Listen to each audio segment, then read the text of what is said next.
In the quiet mud of the North Sea floor, fishermen sometimes drag up mysteries. Trawling nets, meant for cod and plaice, will occasionally snag on something heavy and dark, pulling up the enormous curved tusks of a mammoth or the skull of a woolly rhinoceros. Sometimes they find something even more personal: a sharpened flint tool, a barbed harpoon point carved from deer antler, or even a human jawbone, its teeth still intact after 10,000 years beneath the waves. These are not relics of some ancient shipwreck. They are the last traces of a lost continent, a vast inhabited landscape that once connected Britain to the rest of Europe, a world that is now spoken of in hushed tones as Doggerland. For thousands of years, our ancestors lived and hunted in its rolling hills and marshy river valleys. But as the world grew warmer, the sea began to rise, slowly, inexorably, swallowing their entire world. This is not a myth. It is a geological memory of the last time the Earth fundamentally changed, a change so profound it would not only redraw the maps, but also completely rewrite the rules for human existence, setting in motion the single greatest revolution in our history. This video is best enjoyed when you're relaxing, during meals, while having coffee, before bedtime, or simply unwinding after a long day of work or study. The information has been compiled from various sources. If there's anything inaccurate or in need of correction, please feel free to leave a comment. And feel free to share where you're listening from in the world and what time it is for you. It's always wonderful to see how far these stories travel. Now, let us settle in and return to that moment when the world was being reborn in water and warmth. Our story begins not with a person or a discovery, but with the planet itself, taking a long, slow, shuddering breath. For nearly 100,000 years, the Earth had been in the grip of a great ice age, the Pleistocene epoch. It wasn't an unbroken winter, but a long fluctuating period of cold, where colossal sheets of ice, kilometers thick, held much of the world's fresh water hostage. The Laurentide ice sheet in North America and the Weichselian in Eurasia pressed down on the continents, their immense weight depressing the very crust of the Earth. So much water was locked up in this ice that global sea levels were as much as 120 meters, nearly 400 feet, lower than they are today. Coastlines were alien to our modern eyes. Australia was joined to New Guinea. Japan was connected to the Asian mainland, and the Bering Strait was a vast, grassy plain, the land bridge that allowed humans to first walk into the Americas. Life in this world was a grand and dangerous affair. The landscape south of the ice was not a lush forest, but a seemingly endless, windswept steppe and tundra, a kind of prehistoric Serengeti of the north. It was a world of giants, the so-called megafauna. Herds of woolly mammoths, their great tusks curving towards the sky, roamed in vast numbers, their heavy footfalls shaking the frozen ground. Woolly rhinoceroses, cave bears, giant Irish elk with bewilderingly large antlers, and saber-toothed cats all shared this starkly beautiful landscape. And living among them, both predator and prey, were our ancestors. For millennia upon millennia, Homo sapiens had perfected a way of life suited to this world. They were nomadic hunter-gatherers, living in small mobile family groups, their lives dictated by the seasonal migrations of the great herds. Theirs was a world of stone, bone, and sinew, a life of profound intimacy with the natural world, but also one of constant movement and uncertainty. Then, around 20,000 years ago, something began to shift. The Earth's long, eccentric wobble in its orbit around the Sun, a cycle that plays out over tens of thousands of years, began to subtly increase the amount of solar radiation reaching the northern hemisphere. The planet started to warm up. This was not a smooth, gentle process. It was a chaotic, two steps forward, one step back affair, a long, drawn-out thaw, punctuated by dramatic cold snaps. The most famous of these was a final 1,000-year-long relapse into glacial conditions known as the Younger Dryas, a last gasp of the old ice world. But around 11,700 years ago, the Younger Dryas ended with shocking abruptness. Ice core samples from Greenland show that regional temperatures may have leapt by as much as 10 degrees Celsius or 18 degrees Fahrenheit in just a few decades. The Great Thaw had begun in earnest. This was the dawn of our current geological epoch, the Holocene, the age of entirely recent life. For the people alive at the time, it must have felt like the world was falling apart.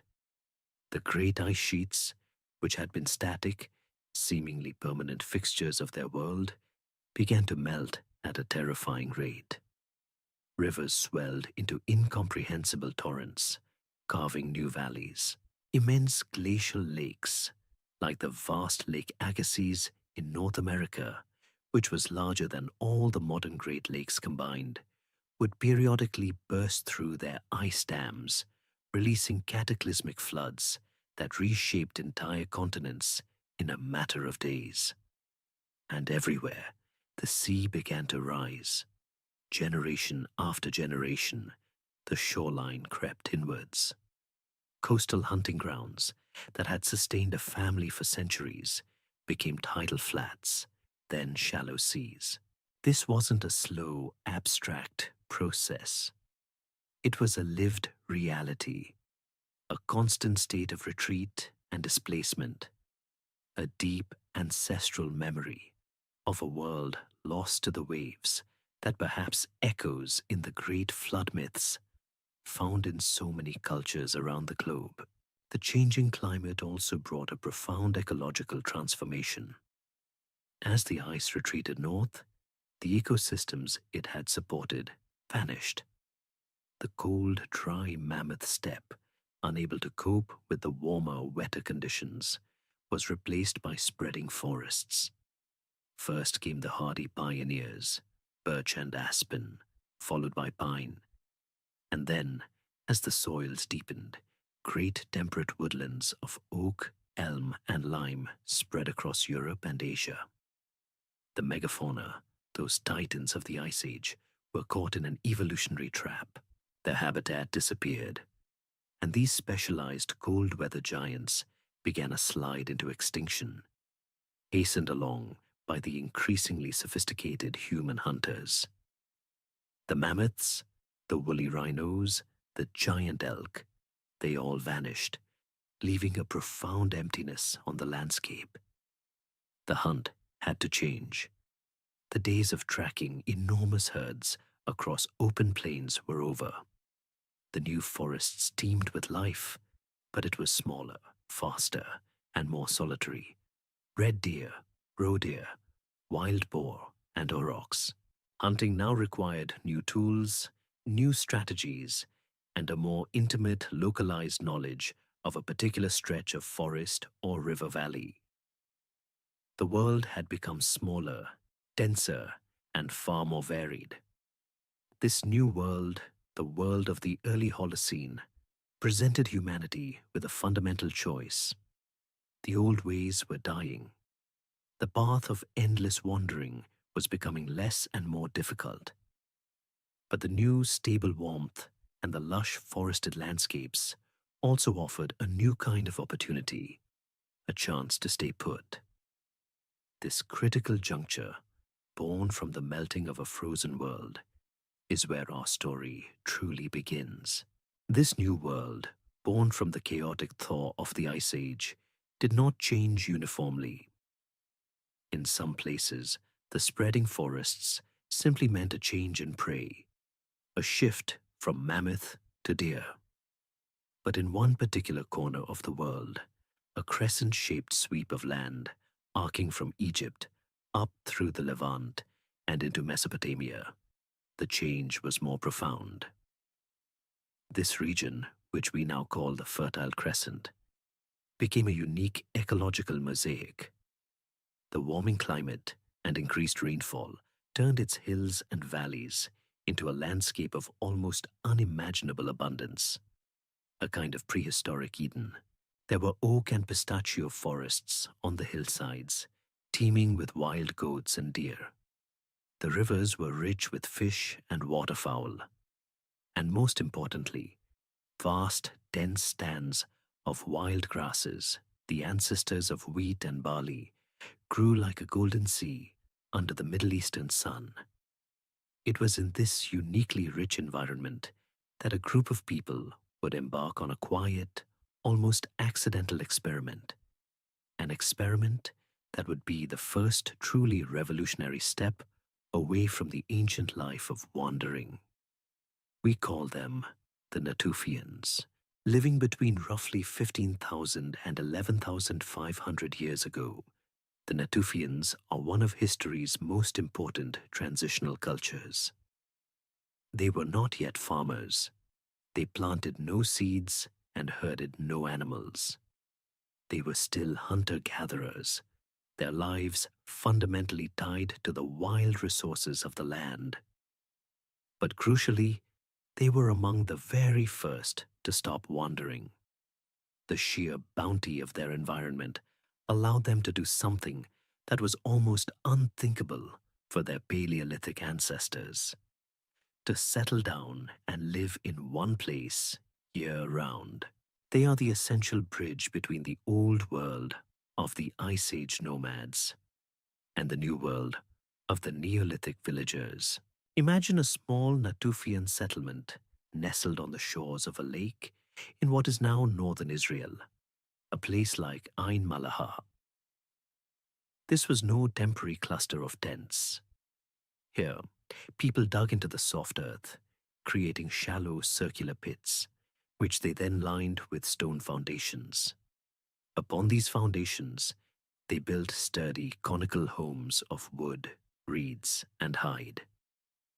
These were permanent houses, with central hearths for warmth and cooking, and storage pits for surplus food. For the first time in human history, the concept of home was becoming tied not just to a familiar territory, but to a specific, man-made place.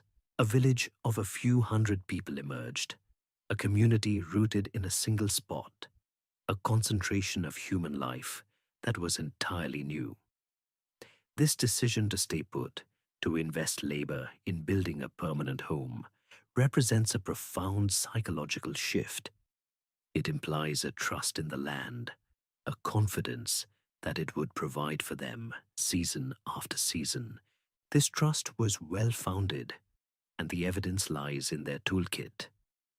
Natufian archaeological sites are filled with new and highly specialized implements. They created beautifully crafted mortars and pestles, heavy stone bowls, and grinders used to process nuts, and most importantly, to pound the wild cereal grains into a coarse flour. But their most significant invention was the sickle. By taking small, razor-sharp flint blades, known as microliths, and setting them into a handle of carved bone or wood, using natural tar as an adhesive, they created an incredibly efficient tool for harvesting.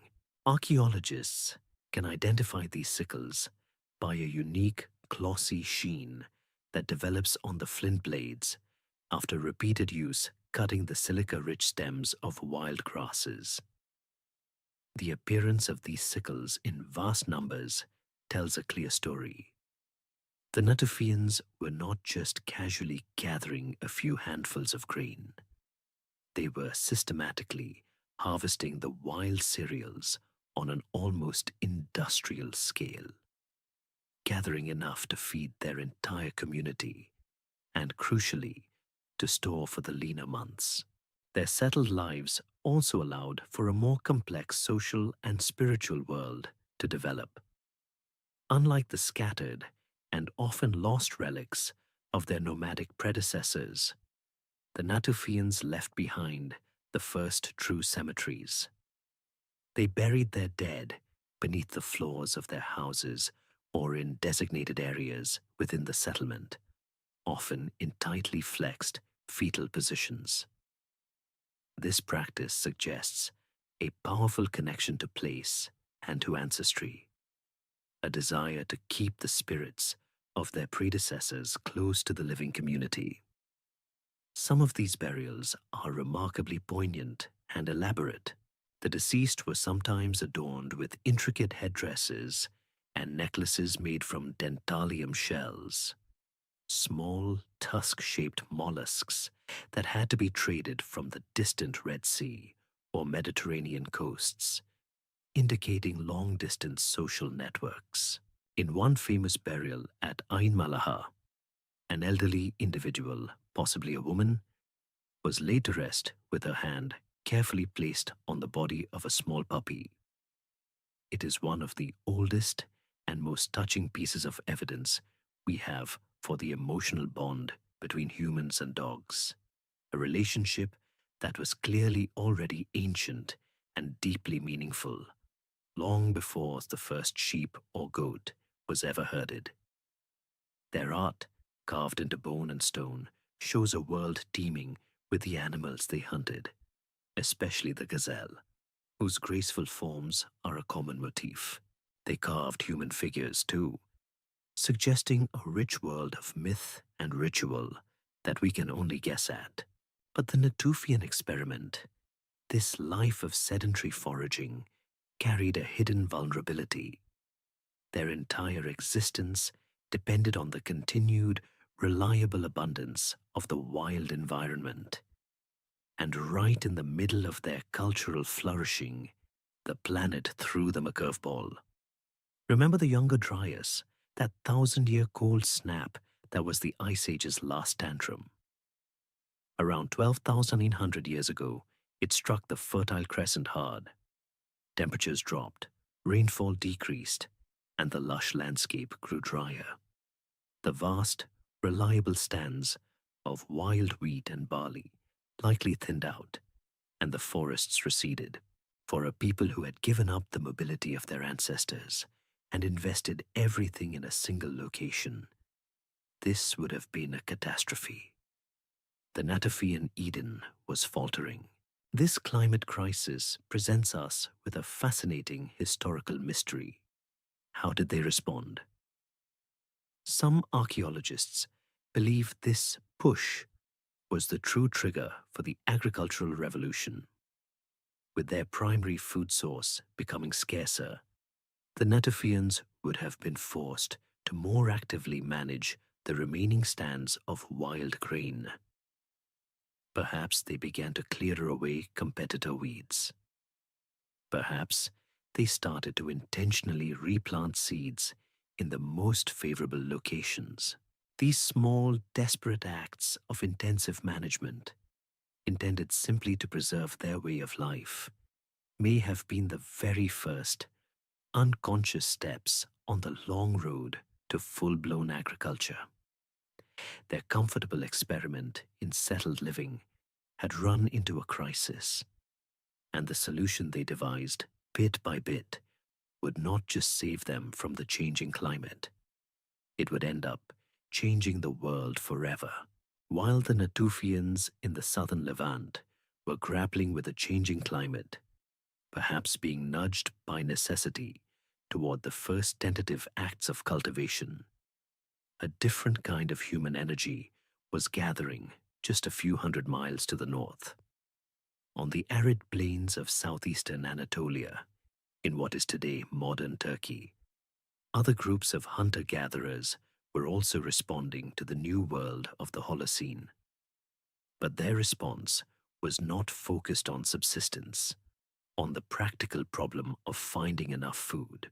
Instead, it was an explosion of creativity, social organization, and spiritual expression so unexpected and so monumental that its discovery in the late 20th century sent a shockwave through our entire understanding of the ancient past.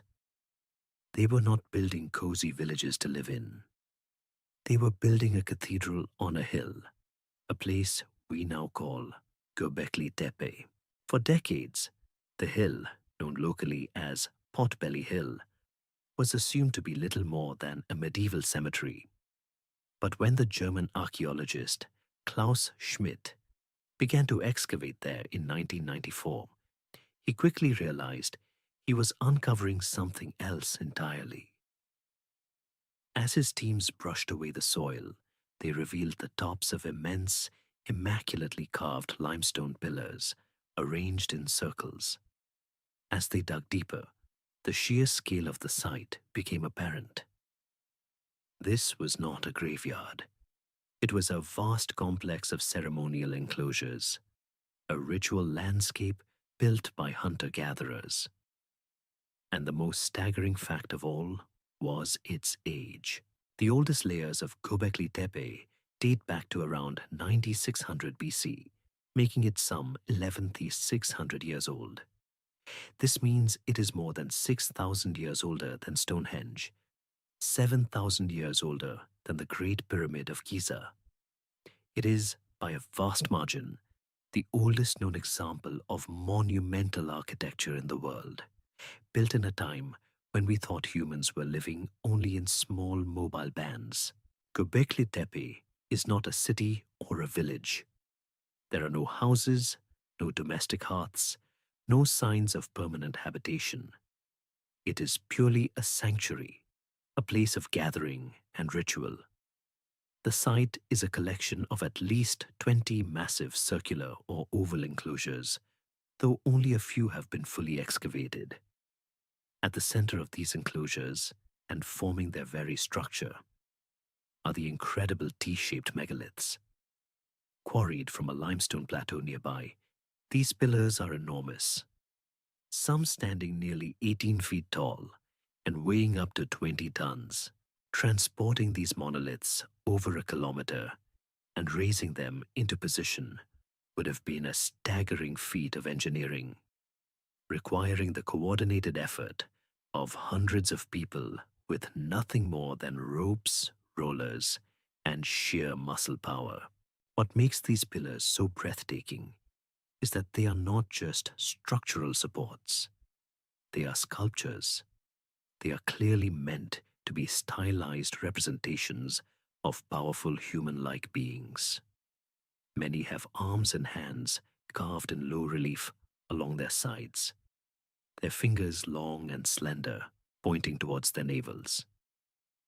They wear carved loincloths, but they have no faces, their wide T-shaped tops remaining mysteriously blank. They might represent revered ancestors, mythic heroes, or even the first gods, their silent, imposing forms presiding over the rituals that took place within their circles. And these silent watchers are not alone. The surfaces of the pillars are covered with an astonishing menagerie of animal figures, carved with a skill and artistic naturalism that is utterly captivating. But these are not the gentle herbivores that would have made up the bulk of their diet. This is a world of powerful, dangerous, and symbolically charged creatures. Snakes writhe across the stone surfaces, foxes snarl, and wild boars charge with tusks bared. Graceful cranes, vultures with enormous wingspans, and scorpions also feature prominently. This is not a simple record of the local wildlife. It is a window into a complex and vivid spiritual world, a mythology carved in stone. The vulture, in particular, may hold a clue to their beliefs. In many ancient cultures of the region, vultures were associated with death and the sky, believed to carry the flesh of the dead up to the heavens. The prevalence of these birds at Göbekli Tepe suggests that complex rituals surrounding death and excarnation The exposure of bodies to be consumed by scavengers may have been practiced here. The very existence of Göbekli Tepe throws a giant wrench into the traditional story of civilization. For more than a century, the accepted narrative went something like this.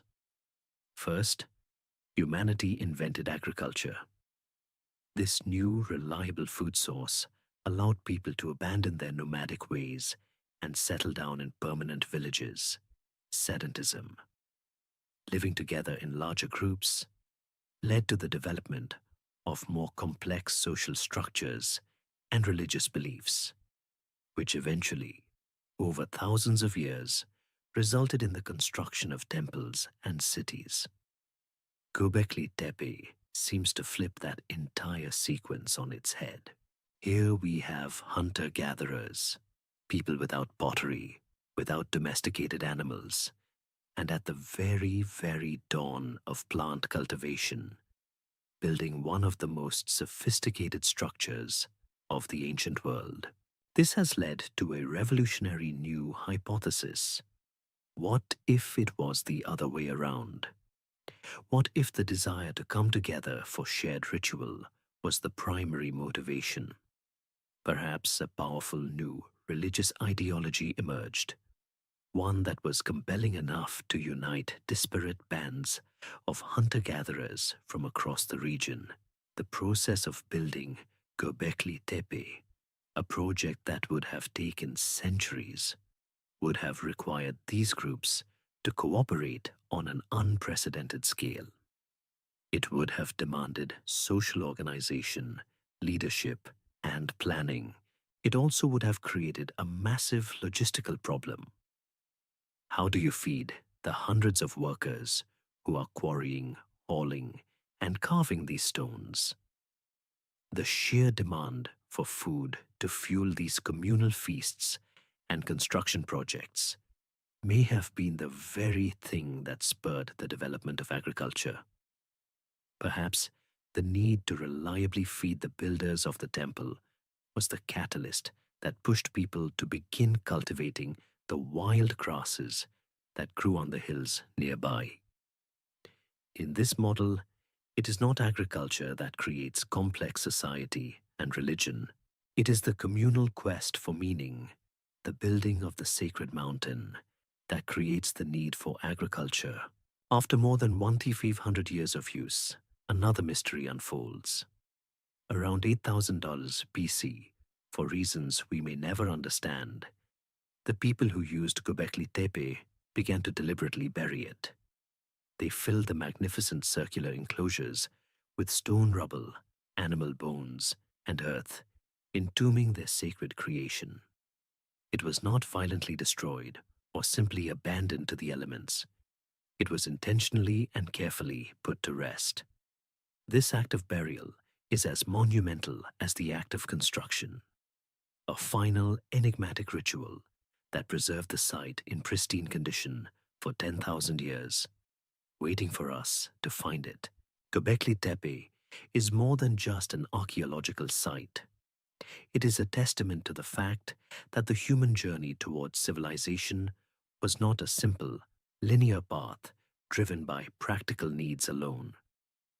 It shows us that our ancestors, long before the first cities or empires, were driven by the same things that drive us: the need for community, the power of belief, and the overwhelming desire to carve our own sense of order and meaning into a vast and mysterious universe. The awe-inspiring circles of Göbekli Tepe show us one path taken by humanity at the dawn of this new age, a path of pilgrimage and monumental faith, a community forged by the construction of a sacred mountain. It was a place for gods, not for people. But at the very same time, in a different corner of the Fertile Crescent, another group was undertaking a communal project just as massive, but with a completely different purpose. Their creation was not a temple to the cosmos, but a fortress for themselves. They were not gathering periodically for ritual, but settling in for the long haul, creating the world's first known town, protected by the world's first known wall.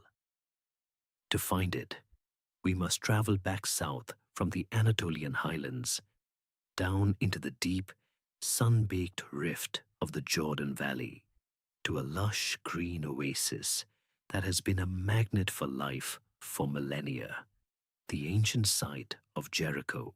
Modern Jericho is a vibrant city, but beneath its streets and gardens lies a deep history. The heart of ancient Jericho is a great mound, or tell, called Tel es Sultan. A tell is a man-made hill built up over thousands of years as generations of people built their homes, lived their lives, and abandoned their dwellings, one layer on top of another, creating a rich archaeological layer cake. And the bottommost layers of this mound tell a story that begins at the very end of the Ice Age. The site's magic comes from a single, powerful spring, Ain as-Sultan, which gushes with fresh water to this day, creating a patch of impossible green in the surrounding desert. It was this reliable water source that first attracted a small band of Natufian hunters, the same culture we met earlier, who established a small shrine and camp here around 10,000 BC. But around 9500 BC, right as the Holocene was getting underway, this small seasonal camp underwent a startling transformation. It exploded into a sprawling permanent settlement, a true town covering nearly 10 acres. This was the first phase of Neolithic Jericho, a period archaeologists call the pre-pottery Neolithic A, or PPNA. The people here built densely packed circular houses from mud bricks they had shaped and dried in the sun. These dwellings were often semi-subterranean, their floors sunk below ground level for coolness, and topped with a domed roof of branches and mud. To walk through PPNA Jericho would have been to navigate a maze of these round, hive-like structures, a bustling community of perhaps as many as 2,000 people, an almost unimaginable concentration of humanity for this deep past. These were some of the world's earliest farmers. Taking advantage of the life-giving spring, they cultivated fields of emmer wheat and barley. Yet they had not fully abandoned the old ways. The bones found in their rubbish pits show that they still relied heavily on hunting, especially gazelles, which they pursued in the hills beyond their settlement. They were a people with one foot in the new world of agriculture, and one still firmly planted in the ancient world of the hunt. This combination of reliable farmed grains and hunted meat, all centered around an inexhaustible spring, meant that Jericho was accumulating something unprecedented, a permanent, storable surplus of wealth. And this wealth, it seems, needed protecting. It is for this reason that the people of PPNA Jericho embarked on one of the most astonishing construction projects of the ancient world. They encircled their entire town with a massive stone wall. It was more than 6 feet thick and perhaps as much as 12 feet high, a formidable barrier against the outside world. Just inside this wall, they built something even more incredible, a solid stone tower, nearly 30 feet tall and 30 feet in diameter at its base. A steep, narrow internal staircase of 22 stone steps, each one polished by the passage of ancient feet, leads to the summit. It is an extraordinary piece of engineering, the first large-scale stone building in human history. Archaeologists have estimated that its construction would have taken more than 10,000 days of human labor. The existence of this wall and tower has long fueled a great debate, a central mystery about the dawn of settled life. Why, after hundreds of thousands of years of living in open, unfortified camps, did humans suddenly feel the need to build such massive defenses? The most straightforward answer has always been warfare. The wall, in this view, was built to protect the town's precious water supply and its stores of grain from other, less fortunate groups, perhaps nomadic hunters or rival early farming communities. It suggests that with the accumulation of property and the rise of settled life came a dark companion, organized violence. The tower would have been a lookout post, a place for sentinels to watch for approaching enemies across the plains. This theory paints a grim picture of the Neolithic dawn, where the first town was born out of fear, and defensible walls became a necessity.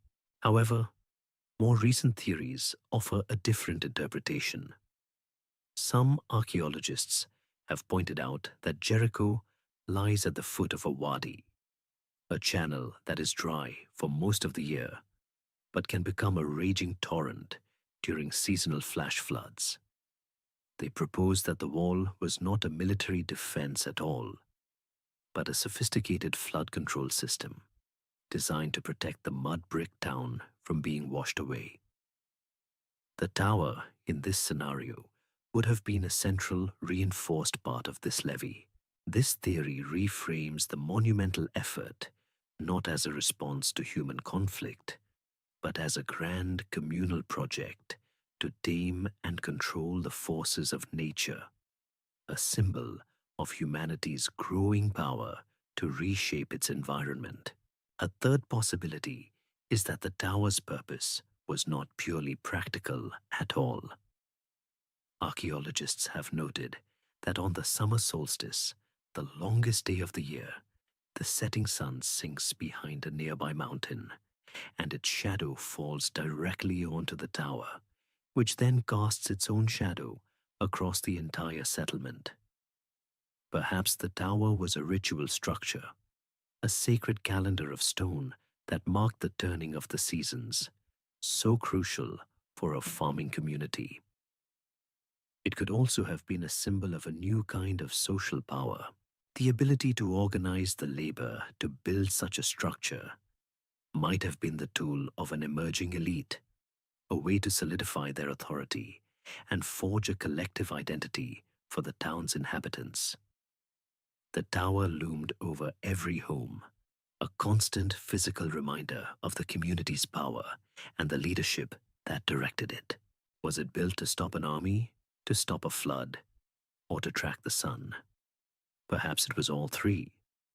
Whatever its primary purpose, the wall and tower of Jericho stand as a stark monument to a new chapter in the human story. While the people of Göbekli Tepe were uniting to build a home for their gods, the people of Jericho were uniting to build a fortress for themselves. Both were revolutionary acts of social cohesion, but they point to the two great, often conflicting forces that would shape all future civilizations, the sacred and the secular, the power of faith and the power of the wall. The great stone tower of Jericho, casting its long shadow at sunset, was a monument to a new kind of human society, a community large enough, organized enough, and wealthy enough to undertake such a colossal project. But the stones and mud bricks of Jericho, and even the sacred pillars of Göbekli Tepe, all rested on a new and living foundation. This foundation was not stone, but something far more humble, yet infinitely more powerful: the cultivated grains of wheat and barley. For Jericho to exist, for humanity to take this decisive step towards settled life, it first had to forge an entirely new relationship with the plant kingdom. This was not a sudden invention, not a single moment of genius. It was a slow, subtle, and largely accidental dance of co-evolution between humans and grasses, a process that unfolded over centuries and would, in the end, entangle our destinies forever. To understand this quiet revolution, We have to go back to the hillsides of the Fertile Crescent, back to the wild ancestors of our first crops. Before any human hand had planted a seed, vast natural meadows of wild einkorn, wild emmer wheat, and wild barley would ripen each year under the sun. For the hunter-gatherers, like the Natufeans, these were a miraculous seasonal bounty, but harvesting them was a frustrating and inefficient affair. Wild cereals have a built-in survival mechanism that is a harvester's nightmare. Their central stem, the part that holds the precious kernels, is known as the rachis, and in the wild, this rachis is brittle. When the grain is ripe, the rachis is designed to shatter at the slightest disturbance, a gust of wind, a passing animal, so that the seeds scatter far and wide to propagate the next generation. For a person trying to gather these grains with a primitive sickle, this meant that most of the kernels would fall to the ground, lost, before the stalk could even be cut and brought back to the settlement. However, in any large population of wild grasses, a few oddities will appear due to random genetic mutation. Every so often, a plant would be born with a genetic defect, a tough ruckus. For the plant, this mutation was a reproductive dead end. Its seeds would remain stubbornly attached to the stalk, unable to scatter and germinate. In the wild, this gene would quickly die out, a failed experiment of nature. But for a human harvester, this genetic flaw was a jackpot. A plant with a tough rachis would hold onto its seeds, allowing the harvester to cut the entire seed head intact and place it in their basket. Here, in this simple interaction, lies the key to the entire process of domestication. Imagine an early Neolithic woman walking through a field of wild barley with her bone-handled sickle. As she swings the blade, the stalks with the normal brittle rachis shatter, and their seeds fall to the earth. The few mutant stalks with the tough rachis, however, do not. Their seed heads are harvested whole. As a result, the grain she brings back to her village contains a disproportionately high percentage of seeds from these tough rachis mutants. Back at the settlement, as she processes the grain, some of it inevitably spills. Perhaps some is intentionally planted in a small cleared patch of ground near her home, an experimental garden watered by the local spring. The seeds that sprout in this new human-tended plot will now carry a much higher frequency of the tough ruckus gene. The next year, when this small field is harvested, the process repeats. Once again, the tough ruckus plants will be the most successfully harvested, and their seeds will form the bulk of the grain that is both eaten and used for the following year's planting. Year after year, generation after generation, humans were unconsciously selecting for this trait. Without any formal knowledge of genetics, they were actively breeding a new kind of plant, one that was becoming increasingly dependent on them for its own survival. This process, known as unconscious selection, was the slow, patient engine of the agricultural revolution. Over thousands of generations of this intimate partnership, other changes began to appear. The plants, now protected in human-tended fields from their natural competitors, began to channel their energy differently. The individual kernels grew larger and plumper. The tough outer husk, or gloom, became thinner, making the grains easier to thresh and mill. The plants even developed a more uniform ripening time, a trait incredibly convenient for a community that needed to harvest its entire crop in a single, intense burst of activity. In essence, these plants were shedding their wild survival traits in exchange for traits that were useful to the humans who had become their caretakers. This new relationship, however, was a demanding one. The dream of farming as a life of ease is a modern fantasy. It was, in reality, an exchange of the uncertainties of the hunt for a life of relentless, back-breaking labor. Fields had to be cleared of stones and trees, a task made possible by the development of new polished stone axes. The soil had to be broken and tilled with simple, fire-hardened digging sticks. The seeds had to be planted by hand. All season long, the growing crops had to be weeded and protected from birds, insects, and hungry wild animals. Then came the harvest, a frantic period of cutting the stalks from dawn until dusk with a small hand-held sickle. And the work was still not done. The harvested grain had to be threshed by beating it on a hard-packed floor to separate the kernels from the stalk.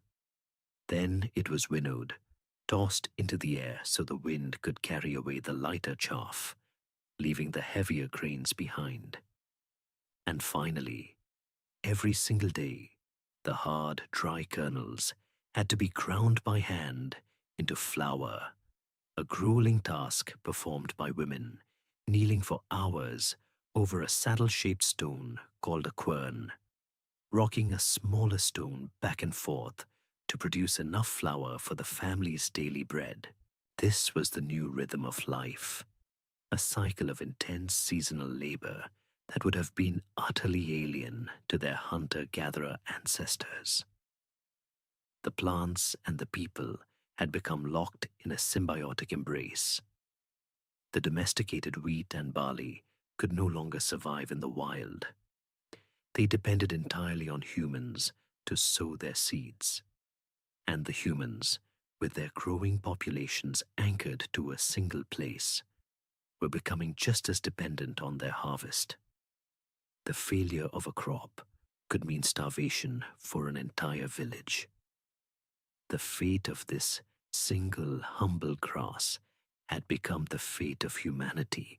The slow, patient work of transforming wild grasses into domestic grains was the engine of the Neolithic revolution, a quiet miracle of unconscious selection that made the first towns possible.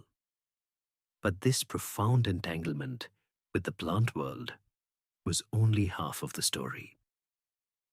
As humans were tethering themselves to plots of land, they were also forging a new and equally revolutionary partnership with the animal kingdom. No longer would they be simply hunters, stalking their prey in a world of equals. They were becoming shepherds and herders, actively shaping the evolution of other species, creating a living, breathing, walking larder of food and resources that would fundamentally alter their relationship with nature itself. This story begins, however, long before the first fields were ever sown, with an alliance forged in the firelight of Ice Age hunting camps. The first animal to cross the threshold from wild to domestic was not a docile herbivore, but a powerful predator, the wolf. Every single dog on earth today, from the tiniest chihuahua to the most massive mastiff, is a descendant of the formidable grey wolf. The process of its domestication is a fascinating mystery, and unlike the animals that would follow, it likely began not with human intention, but with the animal's own initiative. The old story of brave hunters capturing wolf pups and raising them as pets is probably only a small part of the truth. A more likely scenario is one of self-domestication. Around the periphery of human camps, with their enticing smells of roasting meat and discarded bones, a new ecological niche opened up. For the wolf packs, most individuals were too wary to approach the dangerous two-legged apes and their fires. But within any wolf population, there is natural variation in temperament. Some wolves are bolder, less fearful, more curious. These individuals would have been the first to venture close, to scavenge the refuse left by the human hunters. Over countless generations, the wolves that were least aggressive and most tolerant of human proximity would have been the most successful in this niche, raising more offspring that shared these traits. Humans, in turn, would have quickly recognized the value of these resident wolves. They were a superb early warning system, barking at the approach of strangers or more dangerous predators like cave bears. They helped keep the camp clean of scraps, and their superior senses of smell and hearing would have made them invaluable partners on the hunt. A bond of mutual benefit was formed, one that deepened over millennia until the wolf had become the dog. By the time the Natufians were building their first settled homes, as we saw in the burial of the woman and her puppy, this ancient alliance was already cemented in deep affection. The dog was humanity's oldest friend, ready to stand by our side as we embarked on our next great project. That project was the domestication of livestock. While dogs were partners, the next wave of animals, goats, sheep, cattle, and pigs, were brought into the human world primarily as a resource. They were the living, breathing complement to the fields of grain, providing a steady, reliable source of meat, milk, fat, hides for clothing, and bone for tools. The process likely began in the Zagros and Taurus Mountains, the hilly flanks of the Fertile Crescent, around 11,000 years ago. The pioneers of this new economy were the goat and the sheep. Their wild ancestors, the Bezoar ibex and the Asiatic mouflon, were hardy, nimble creatures of the mountains. They possessed several key traits that made them ideal candidates for domestication. They were herd animals with a clear social hierarchy, meaning humans could effectively hijack this instinct and insert themselves as the dominant leader of the flock. They were not territorial, they were not overly aggressive, and crucially, their diet of coarse grasses and shrubs did not compete with human food sources. The process was likely a gradual one. It probably began as a more controlled form of hunting, where people would follow and manage a specific wild herd, protecting it from other predators and culling only certain animals, ensuring the herd's survival. Over time, this management became ownership. The most docile animals, the ones that were easiest to control, would have been kept, while the more aggressive or flighty ones were culled. This was selective breeding in its infancy. Slowly, this new relationship began to leave its mark on the animals themselves. Their bodies changed. Domesticated sheep, for instance, were bred to lose their coarse outer guard hairs and enhance their soft, woolly undercoat, the foundation of all textile production. Their horns changed shape, shrinking or disappearing entirely. Even their brains became smaller than their wild cousins. They were becoming neater, safer, more productive, and more dependent on their human protectors. They were, in essence, living artifacts shaped by human needs. If domesticating sheep and goats was a feat of patience, domesticating cattle and pigs was a testament to human courage. The ancestor of all domestic cattle was the aurochs, a truly formidable beast. Standing over 6 feet tall at the shoulder, with massive horns and an aggressive temperament, the aurochs was one of the most dangerous animals in the post-Ice Age world. Taming this creature and bringing it into the human fold was a monumental achievement. But the rewards were immense. A single cow offered a huge amount of meat and hide, and its milk would become a vital source of nutrition. Later, its immense strength would be harnessed to pull the first plows, truly revolutionizing agriculture. The wild boar, ancestor of the domestic pig, was similarly aggressive and dangerous, but its omnivorous diet and rapid breeding cycle made it an incredibly efficient addition to a farming village, a living recycling unit that could convert household scraps and forest forage into valuable meat and fat. This domestication of livestock marked a fundamental shift in the human worldview. We were no longer simply one species among many, subject to the whims of nature. We were now actively managing and reshaping the lives and the very genetic makeup of other creatures. It was an awesome responsibility, requiring a new set of skills: veterinary care, finding adequate pasture and water, protecting the herd from wolves and lions, and managing the complex logistics of a pastoral life. It gave humanity a new sense of security and control, a buffer against the uncertainties of the hunt and the harvest. The farmer's field and the shepherd's flock were the twin pillars of the new Neolithic world, a powerful and resilient system for survival that was now complete. This Neolithic package of domesticated plants and animals was a portable revolution, ready to be carried out of its cradle in the Fertile Crescent, destined to transform landscapes and societies across the globe.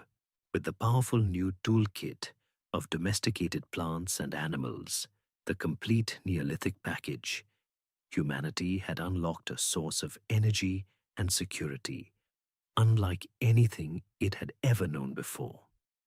The wandering life of the hunter-gatherer was giving way to the rooted, cyclical life of the farmer and the herder. This new stability allowed for something that had previously been impossible: the growth of truly large, dense, and permanent communities. If Jericho was a fortified town, a bold first step in this direction, then our next destination, a sprawling settlement on the fertile plains of southern Anatolia, was something else entirely. It was a proto-city, a megacity of its time, a human hive so large, so strange in its design, and so artistically vibrant that it represents one of the most brilliant and complex social experiments of the entire Neolithic age. This was Çatalhöyük, flourishing for nearly 2,000 years, from roughly 7,500 BC to 5,700 BC. Çatalhöyük was a city before the concept of a city truly existed. At its peak, this great mound of human habitation covered more than 30 acres and was home to an estimated 8,000 people. This was a population density that would not be seen again in the region for thousands of years.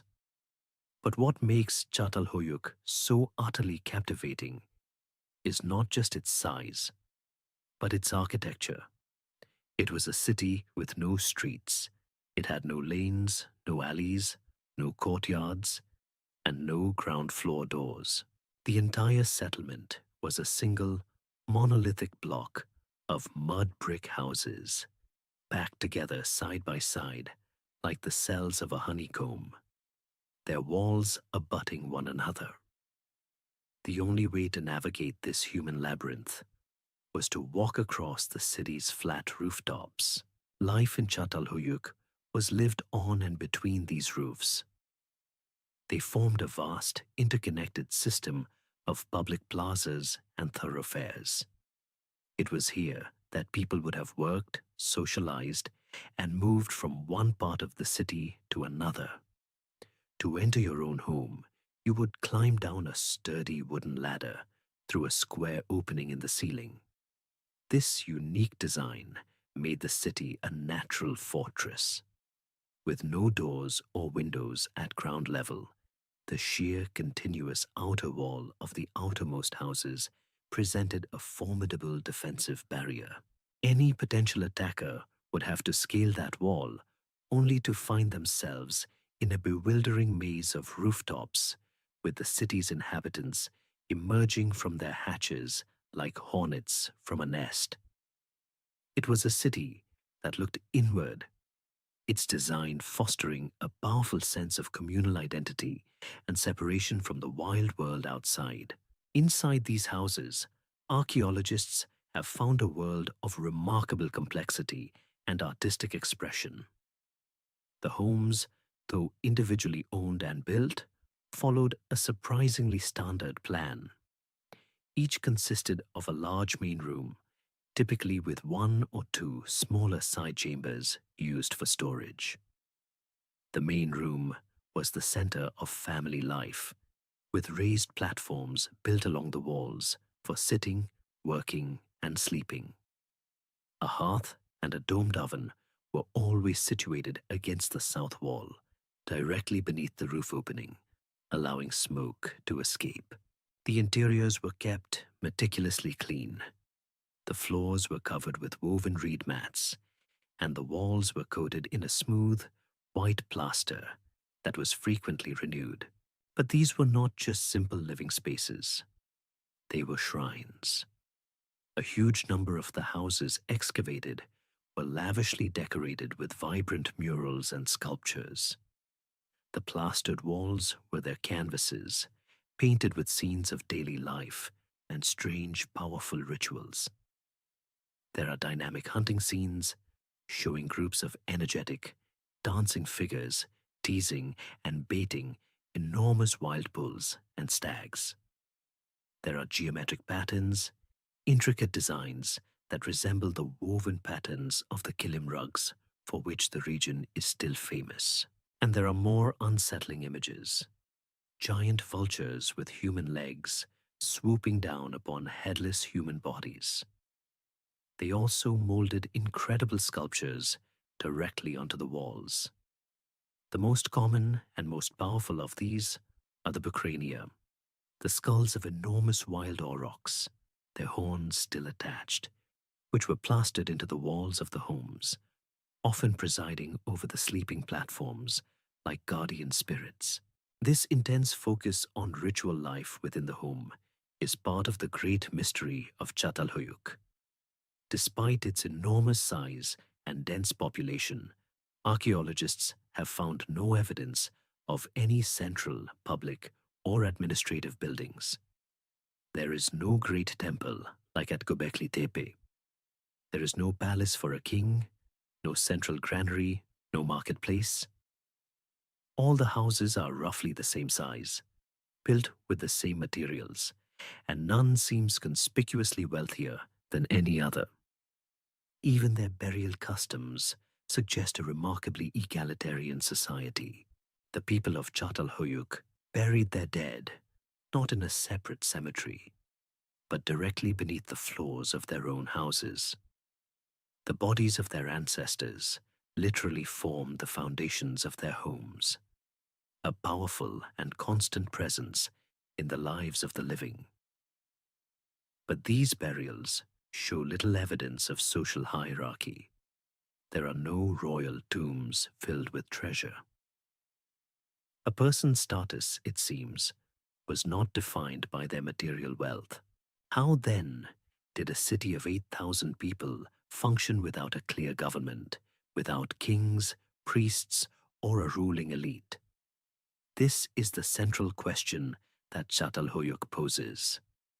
The current thinking is that it was a society organized around deeply held and widely shared customs and beliefs. Social order was maintained not by a top-down authority, but by a powerful set of community traditions and rituals, all centered on the individual household. The famous female figurines found at the site, often depicted as heavy-set women giving birth or seated on thrones flanked by leopards, were once thought to be evidence of a single, dominant, mother goddess religion.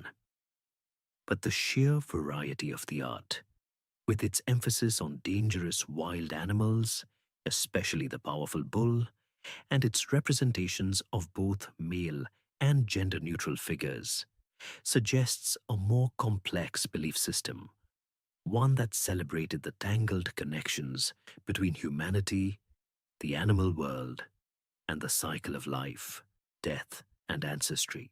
Çatalhöyük shows us that the path from the first farming villages to the great cities of the ancient world was not a single inevitable line. It was a period of incredible social experimentation, and this strange and beautiful city of rooftops was one of its most successful and enigmatic creations. Within the mud brick walls of Çatalhöyük, with their elaborate murals and sacred bulls' heads, life was becoming ever more complex. The people of this great settlement were masters of clay in its raw, sun-dried form. They built their homes from it, shaped their ovens with it, and plastered their walls in it, creating a smooth, white canvas for their art. But for the first few thousand years of the agricultural revolution, a critical technology was missing from their toolkit. The people of the pre-pottery Neolithic, from Jericho to the first Anatolian villages, had no ceramic pots. They lived in a world without the simple, profound convenience of a fired clay vessel. The adoption of this new technology, the invention of pottery, would mark a new phase in our story, a revolution for the kitchen and the storehouse that would change the texture of daily life forever. It is difficult for us to imagine a world without pottery. How did these first farmers cook their food? How did they store their precious water and surplus grain? They had to rely on a range of less durable or more labor-intensive containers. They wove intricate watertight baskets, which they could use for cooking by dropping fire-heated stones directly into the water within, a slow and cumbersome process we call stone boiling. They used bags made from animal skins and stomachs, gourds hollowed out and dried, and bowls painstakingly carved from soft stone like limestone. For storing grain, they dug pits into the floors of their homes, lining them with plaster. These methods worked, but they all had their drawbacks. Baskets and leather are perishable.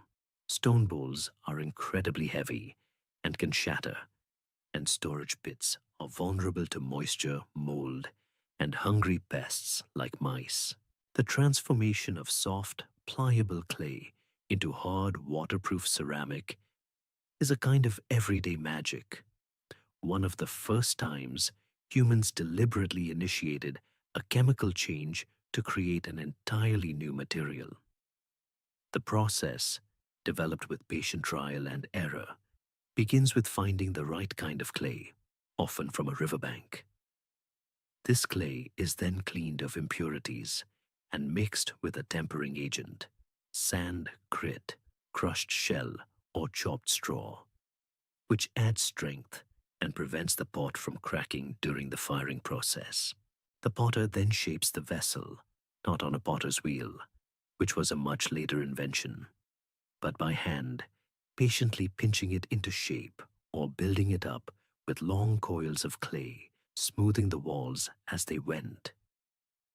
Once shaped, the greenware pot must be left to dry completely. Then comes the final fiery transformation. The dried pot is placed in a simple bonfire or a shallow pit covered with fuel and heated to a temperature of at least 600 degrees Celsius, about 1100 degrees Fahrenheit. At this temperature, the molecular structure of the clay is permanently altered. Water molecules are driven out, and the clay particles fuse together, or sinter, into a new, stone-like substance. A material that was once fragile and would dissolve in water becomes hard, durable, and waterproof. It was an act of applied chemistry, a technology that, once perfected, would spread like wildfire. Interestingly, while the Neolithic farmers of the Near East were late adopters, pottery itself is much older. The world's oldest known ceramic vessels were made by Ice Age hunter-gatherers in East Asia as far back as 20,000 years ago. For these communities, like the Jomon people of Japan, who lived in resource-rich coastal areas, pottery was a useful tool for stewing fish, shellfish, and nuts. For the highly mobile big game hunters of the Paleolithic, however, heavy and fragile pots were an impractical luxury. It was only when people settled down and began producing a significant agricultural surplus that the true potential of pottery was unlocked in the Fertile Crescent, around 7000 BC. The impact of this new technology was profound. First and foremost, it revolutionized cooking. For the first time, people could boil, stew, and simmer their food directly and efficiently over a fire. This opened up a whole new culinary world. The hard kernels of wheat and barley could now be easily turned into soft porridges, gruels, and soups. This was not just a matter of taste. It was a nutritional breakthrough. Boiling unlocks nutrients, breaks down toxins in certain plants, and creates soft, easily digestible food. This would have been a huge benefit for weaning infants, the elderly, and those with dental problems, potentially leading to better health and higher survival rates. Pottery also transformed storage. A large ceramic jar with a lid was the perfect vessel for keeping surplus grain dry and safe from mice and insects. Water, olive oil, and wine could be stored and transported without leakage. The ability to process milk from their domesticated goats and sheep into longer-lasting products like cheese and yogurt also depended on having clean, durable ceramic containers. Pottery was the technology of food security, the essential hardware for managing the agricultural software. But pots were never just about function. From the very beginning, they were also a canvas for human expression. As soon as people mastered the basic technique, they began to decorate their creations. They incised patterns into the wet clay with sharp tools, or painted them with slips of colored clay before firing.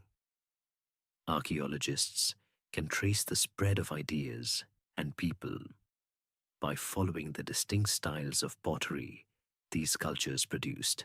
The beautiful, intricate geometric designs of the Halafian ware in northern Mesopotamia, or the stylized animal motifs of the Samaran culture to its south, are the distinct artistic signatures of these long-vanished peoples, a silent language spoken in baked earth.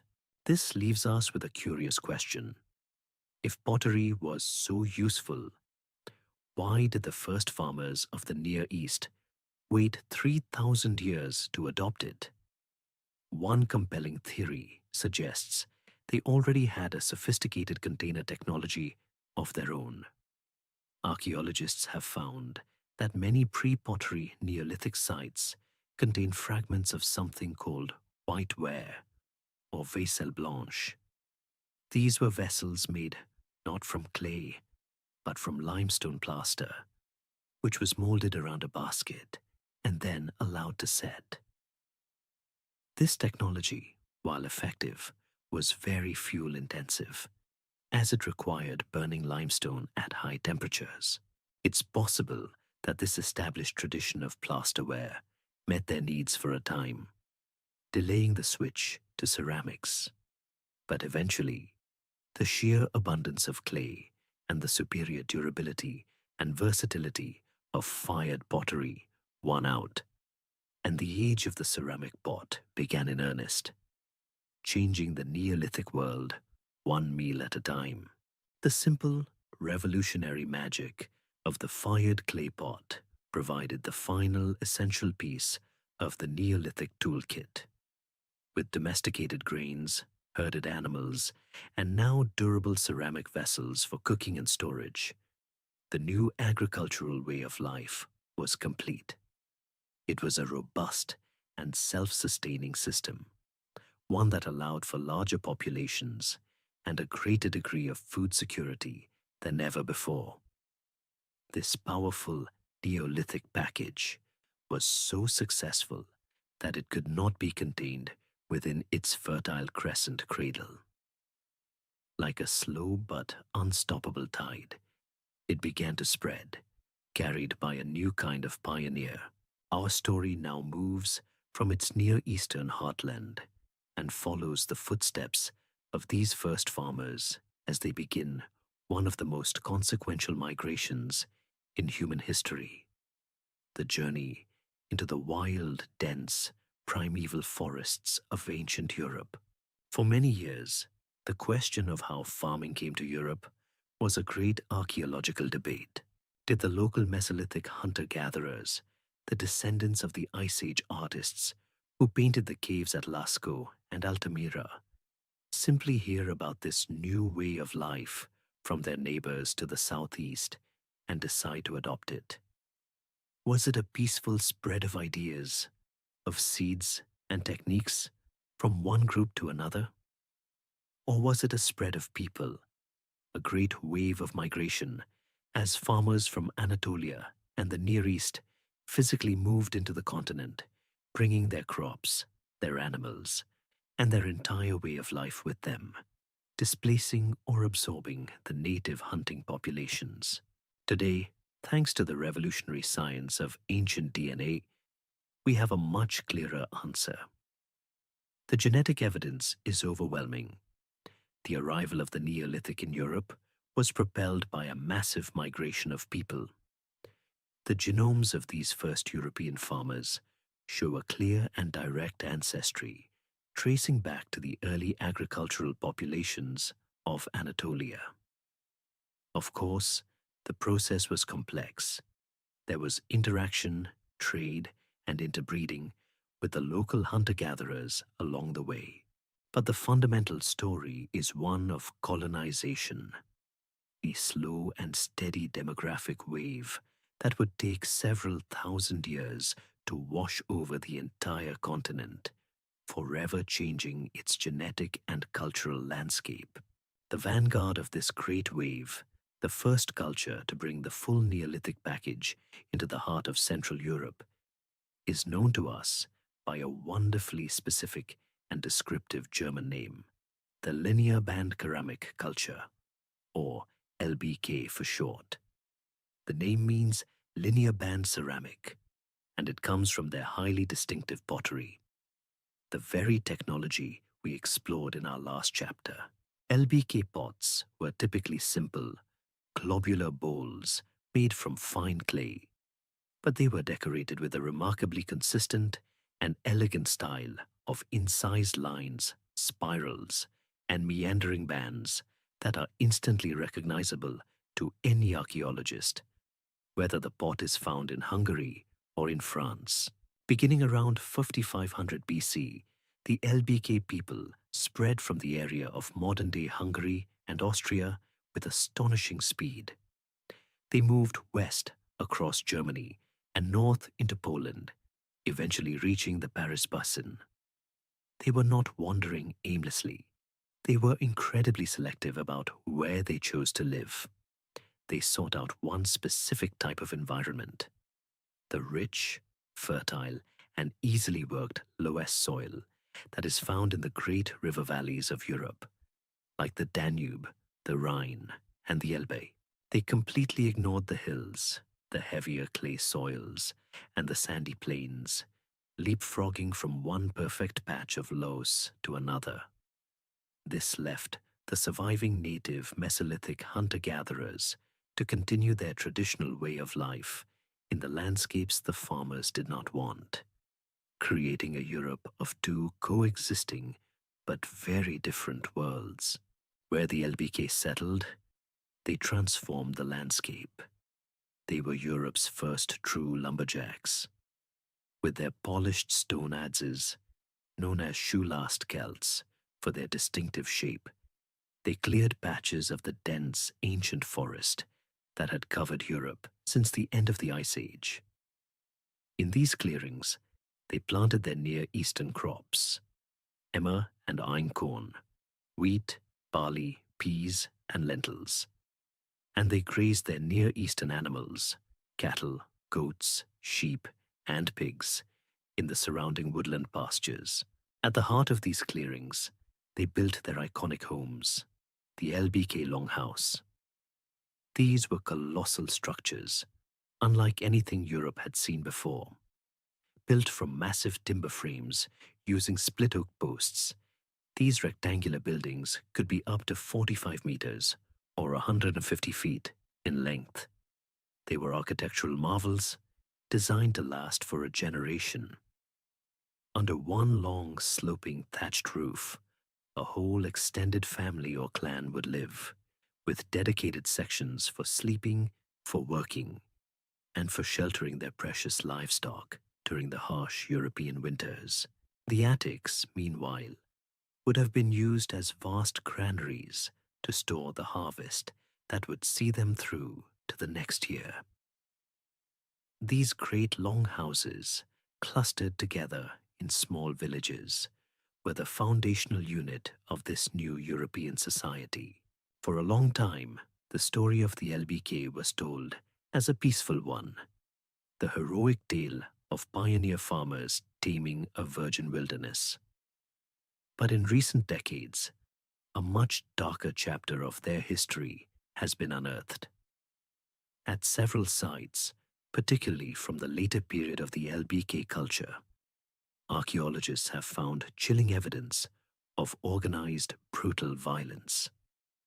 At a place called Talheim in Germany, a mass grave was discovered containing the remains of 34 individuals, men, women, and adults. They had not been ceremonially buried. Their bodies had been tossed into a pit. Forensic analysis showed that they had all died violently, their skulls smashed with the distinctive stone adzes of their own culture, and some had been shot in the back with arrows as they tried to flee. A similar, even larger massacre site was found at Aspernschletz in Austria, where the remains of nearly 70 individuals were found within a defensive ditch. What caused this sudden explosion of violence at the end of the LBK period? This is a grim and troubling mystery. Was it the result of growing population pressure? After several centuries of expansion, perhaps all the prime Loess soil had been claimed, and competition for land between different LBK villages erupted into endemic warfare. Or was it a sign of a profound internal social crisis, a breakdown of the cooperative norms that had held their society together for so long? The genetic evidence from Talheim suggests the attackers were not strangers. They were other LBK people closely related to their victims. This was not a war against outsiders, but a brutal conflict from within. The story of Europe's first farmers, it turns out, was not just one of peaceful toil and pioneer spirit. It was a complex human drama of migration, settlement, and ultimately, a wave of terrible violence that brought their unique culture to a sudden and brutal end, paving the way for the new societies that would rise from their ashes. The story of the linear band ceramic culture, with its great timber long houses and its eventual violent collapse, is the story of the Neolithic's arrival in the most fertile, easily farmed corridors of Central Europe. But the continent was not a uniform landscape of gentle river valleys. Beyond the Loess plains lay rugged hills, dense wetlands, and the towering, dramatic peaks of the Alps. While the LBK were colonizing the prime real estate, other groups of Neolithic pioneers were devising ingenious new ways to adapt the agricultural lifestyle to these more challenging environments. To find them We turn our gaze south to the crystal clear lakes nestled at the foot of the Alps, where a remarkable and long-lasting new tradition would emerge, the world of the Neolithic lake dwellers. For thousands of years, from the Neolithic right through to the end of the Bronze Age, communities across modern-day Switzerland, southern Germany, Austria, and northern Italy chose to build their homes in a very peculiar and challenging location, right on the water's edge. The 19th century discovery of these sites sparked a romantic vision of picturesque villages built on stilts far out over the open water, a kind of prehistoric Venice. Modern archaeology, however, has given us a more accurate and in many ways more interesting picture. These were not villages built over the lake, but rather on its marshy, unstable shoreline.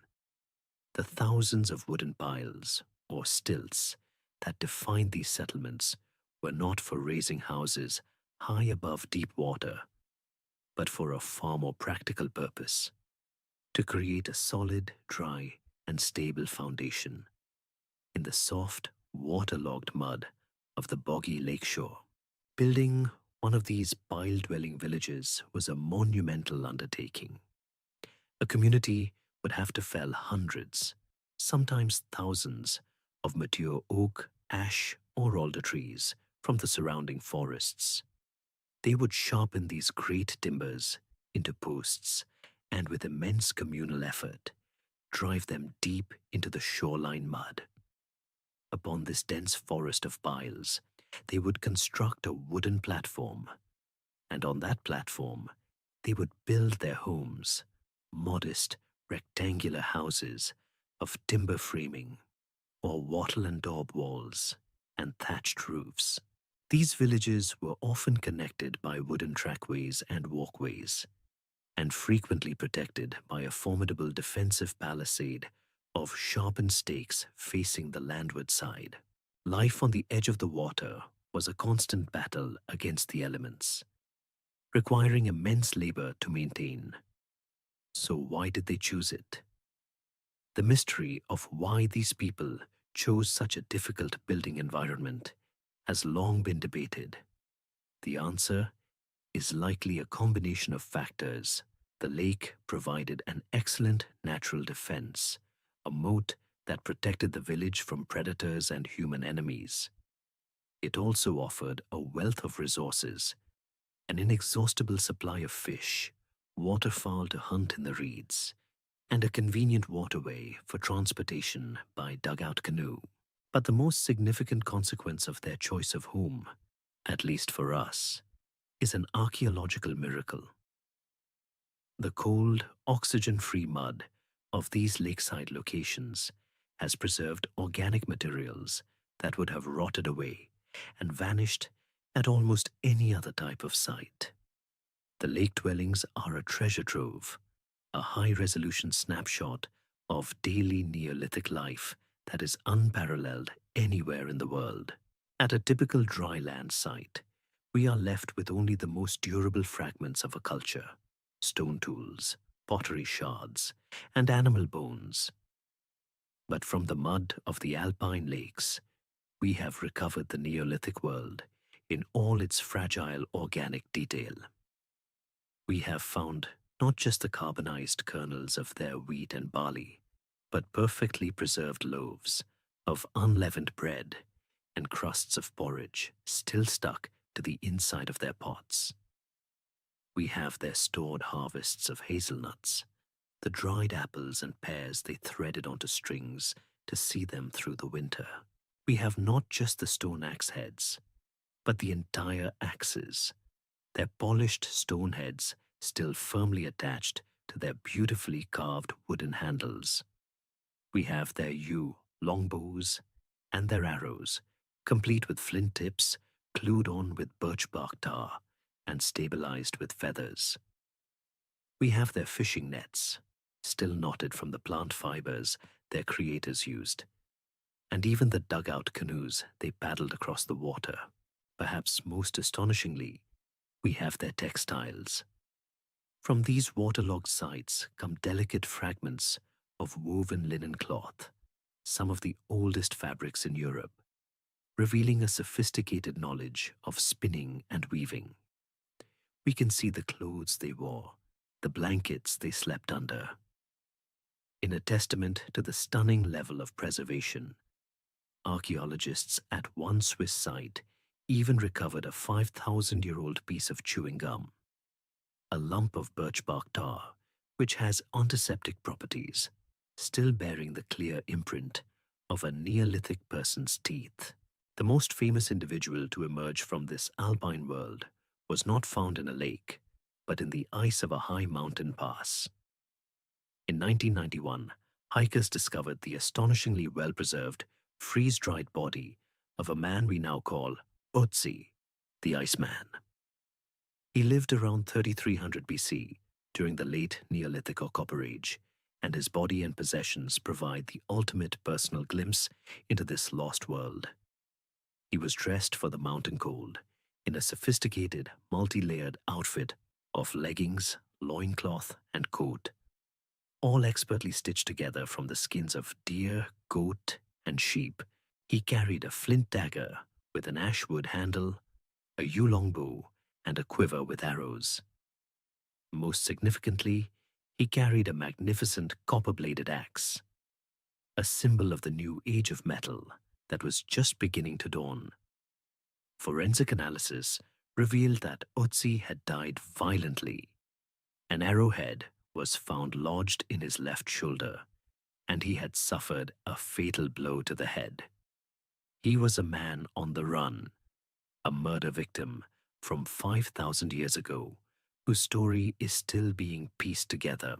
From the perfectly preserved bread in the lake villages to the tattoos on Otzi's frozen skin, these unique alpine sites close the immense distance of time.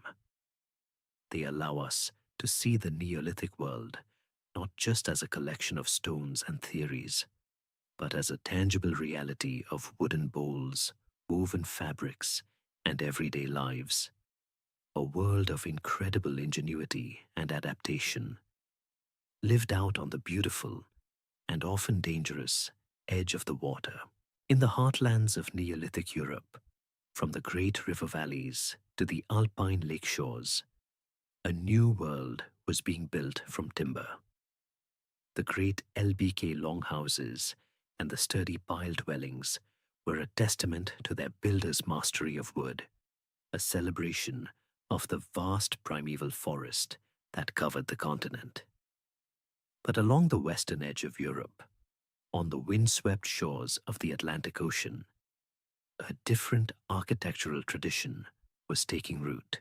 From the coasts of Portugal and Spain, up through France, and across the sea to the British Isles and Scandinavia, Neolithic communities were choosing to build, not with the perishable wood of the forest, but with a material that seemed to promise eternity: stone. This was the dawn of the megalithic age. The word megalith comes from the Greek megas, meaning great, and lithos, stone. It describes a truly global and long-lasting human impulse, the desire to build structures from enormous stones. But it was here, on the Atlantic facade of Neolithic Europe, that this tradition found its first and most spectacular expression. These were not finely dressed and mortared blocks, but massive, often raw, boulders and slabs, wrestled from the earth and arranged into powerful new forms. The simplest of these is the menhir, a single great standing stone, set upright in the landscape like a silent, brooding sentinel. More complex are the dolmens, the first and most basic form of megalithic tomb, where several upright stones are capped by a single, massive lintel stone, creating a simple, house-like chamber for the dead. And from this basic idea evolved the great passage graves, elaborate tombs with long stone-lined corridors leading to one or more burial chambers, all of which was then buried under a colossal man-made mound of earth or stone, known as a barrow or a cairn. For over a century, the origins of these incredible structures were explained by a simple, elegant, and completely wrong idea. The great civilizations of the ancient world, it was believed, were born in the Near East. Egypt had its pyramids, Mesopotamia, its ziggurats. It seemed obvious to the scholars of the 19th and early 20th centuries that all great ideas, including the practice of building with large stones, must have originated there and then slowly spread, or diffused, out to the more primitive fringes of the world, like Western Europe. The megalith builders of Brittany and Ireland, it was assumed, were simply crude imitators of their more sophisticated Eastern masters. Then, in the mid-20th century, a scientific breakthrough shattered this long-held belief. The invention of radiocarbon dating allowed archaeologists to assign absolute dates to the organic materials, like charcoal or human bone, found within these tombs. At first, the dates seemed to confirm the diffusionist theory. But in the 1960s, scientists realized that the amount of carbon-14 in the atmosphere had not been constant over time, and they devised a new method to calibrate the raw dates, making them far more accurate. When the archaeologist Colin Renfrew applied these new calibrated dates to the megaliths of Europe, the results were a revelation. The great passage tombs of Portugal, Spain, and Brittany were not younger than the pyramids. They were suddenly revealed to be more than 1,000 years older. This radiocarbon revolution was a turning point. It proved definitively that the European megalithic tradition was not a borrowed idea. It was an independent, indigenous invention, a phenomenon born on the wild coasts of the Atlantic. One of the earliest and most mind-boggling centers of this new tradition was the Carnac region of Brittany in northwestern France. Beginning as early as 4800 BC, the Neolithic people here began to erect stone structures on a truly epic scale. Most famous are the Carnac alignments and series of vast, parallel rows of standing stones that stretch for several kilometers across the landscape. The purpose of these thousands of menhirs marching in silent procession towards the horizon is one of archaeology's most profound mysteries. Were they a giant astronomical observatory, tracking the movements of the sun and moon? Were they sacred avenues for religious processions?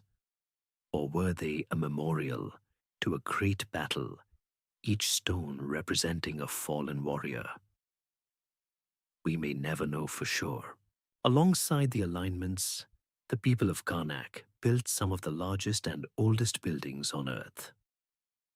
The Great Cairn of Barnenez, for instance, is a truly colossal passage tomb, a man-made mountain of stone containing 11 separate burial chambers, its oldest sections dating back to 4850 BC. It is a work of architecture on a scale that defies belief for its time. A Neolithic cathedral built centuries before the first towns of Mesopotamia. These were not just tombs for a single chief. They were collective burial vaults, sacred houses for the ancestors, used and reused by a community over many generations. Why did these coastal farming communities suddenly feel the need to embark on such astoundingly ambitious and labor-intensive projects? The answer lies in a new way of thinking about the world, a new ideology centered on ancestors, land, and permanence. In a world of growing populations, where different groups were competing for the best farmland and coastal resources, these great stone monuments were a powerful statement.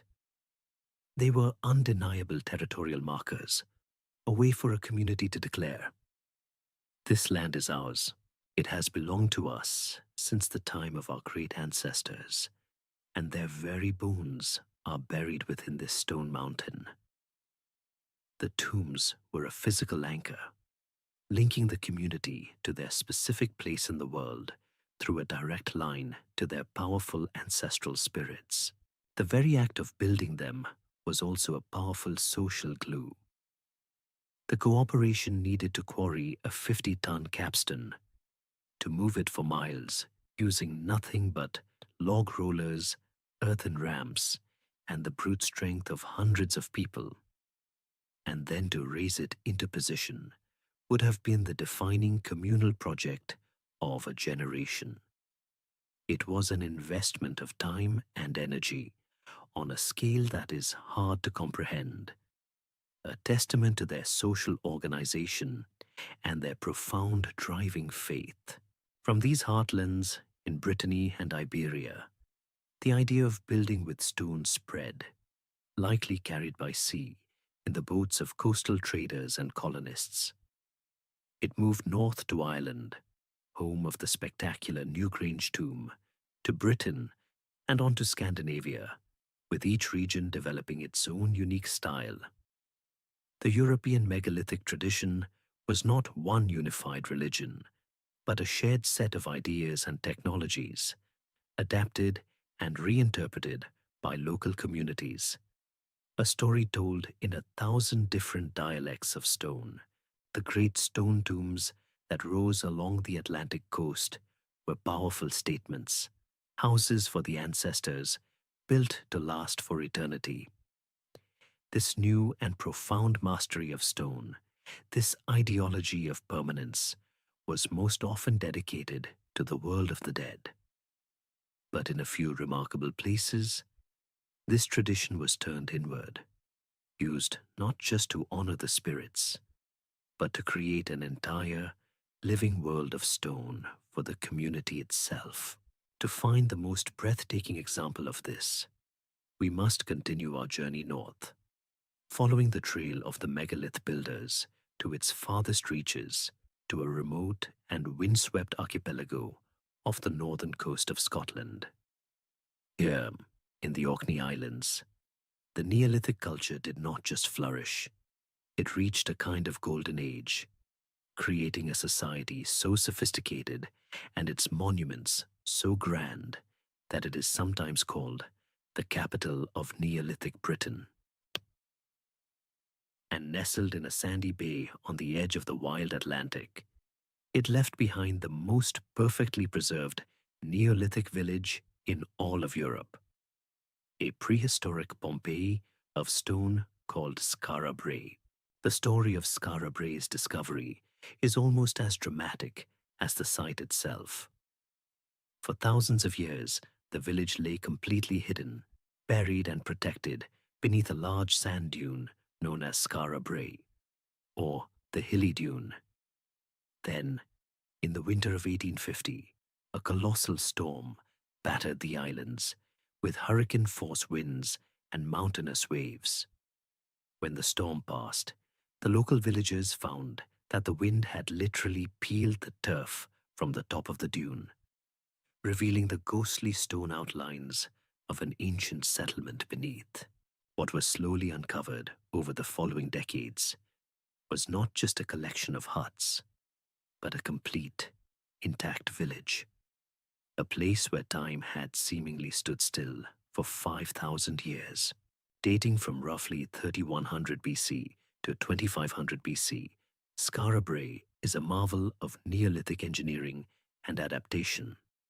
The Orkney Islands have always been largely treeless, so the inhabitants built their entire world from the resources they had in abundance: the easily split flagstone of the coastline and the turf and rubbish of their own making. The village consists of a tight cluster of at least 8 houses, sunk deep into the earth for stability and for insulation against the relentless Orcadian winds. These semi-subterranean dwellings were linked not by open streets, but by a series of low, narrow, stone-lined alleyways, which were themselves roofed over with stone slabs. The entire village was a single integrated complex, a cozy subterranean warren where the community could move about, sheltered from the howling gales and driving rain outside. It is when you step inside one of these houses that the true magic of Skara Brae is revealed. Because wood was so scarce, the villagers built not just their walls, but all their essential furniture out of stone. Each house, though slightly different, follows a remarkably consistent plan, giving us an unparalleled glimpse into their domestic lives. The entrance is a low tunnel-like passage, which could be sealed from the inside with a large stone slab and a securing bar.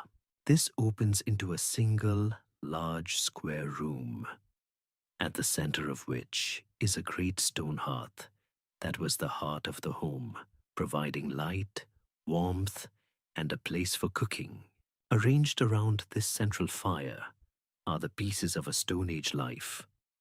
Against the far wall stands a large, multi-shelved stone structure that looks for all the world like a dresser. Here, the family would have displayed their most prized possessions, perhaps an unusual whalebone tool, a string of polished bone beads, or one of their distinctively decorated pottery vessels.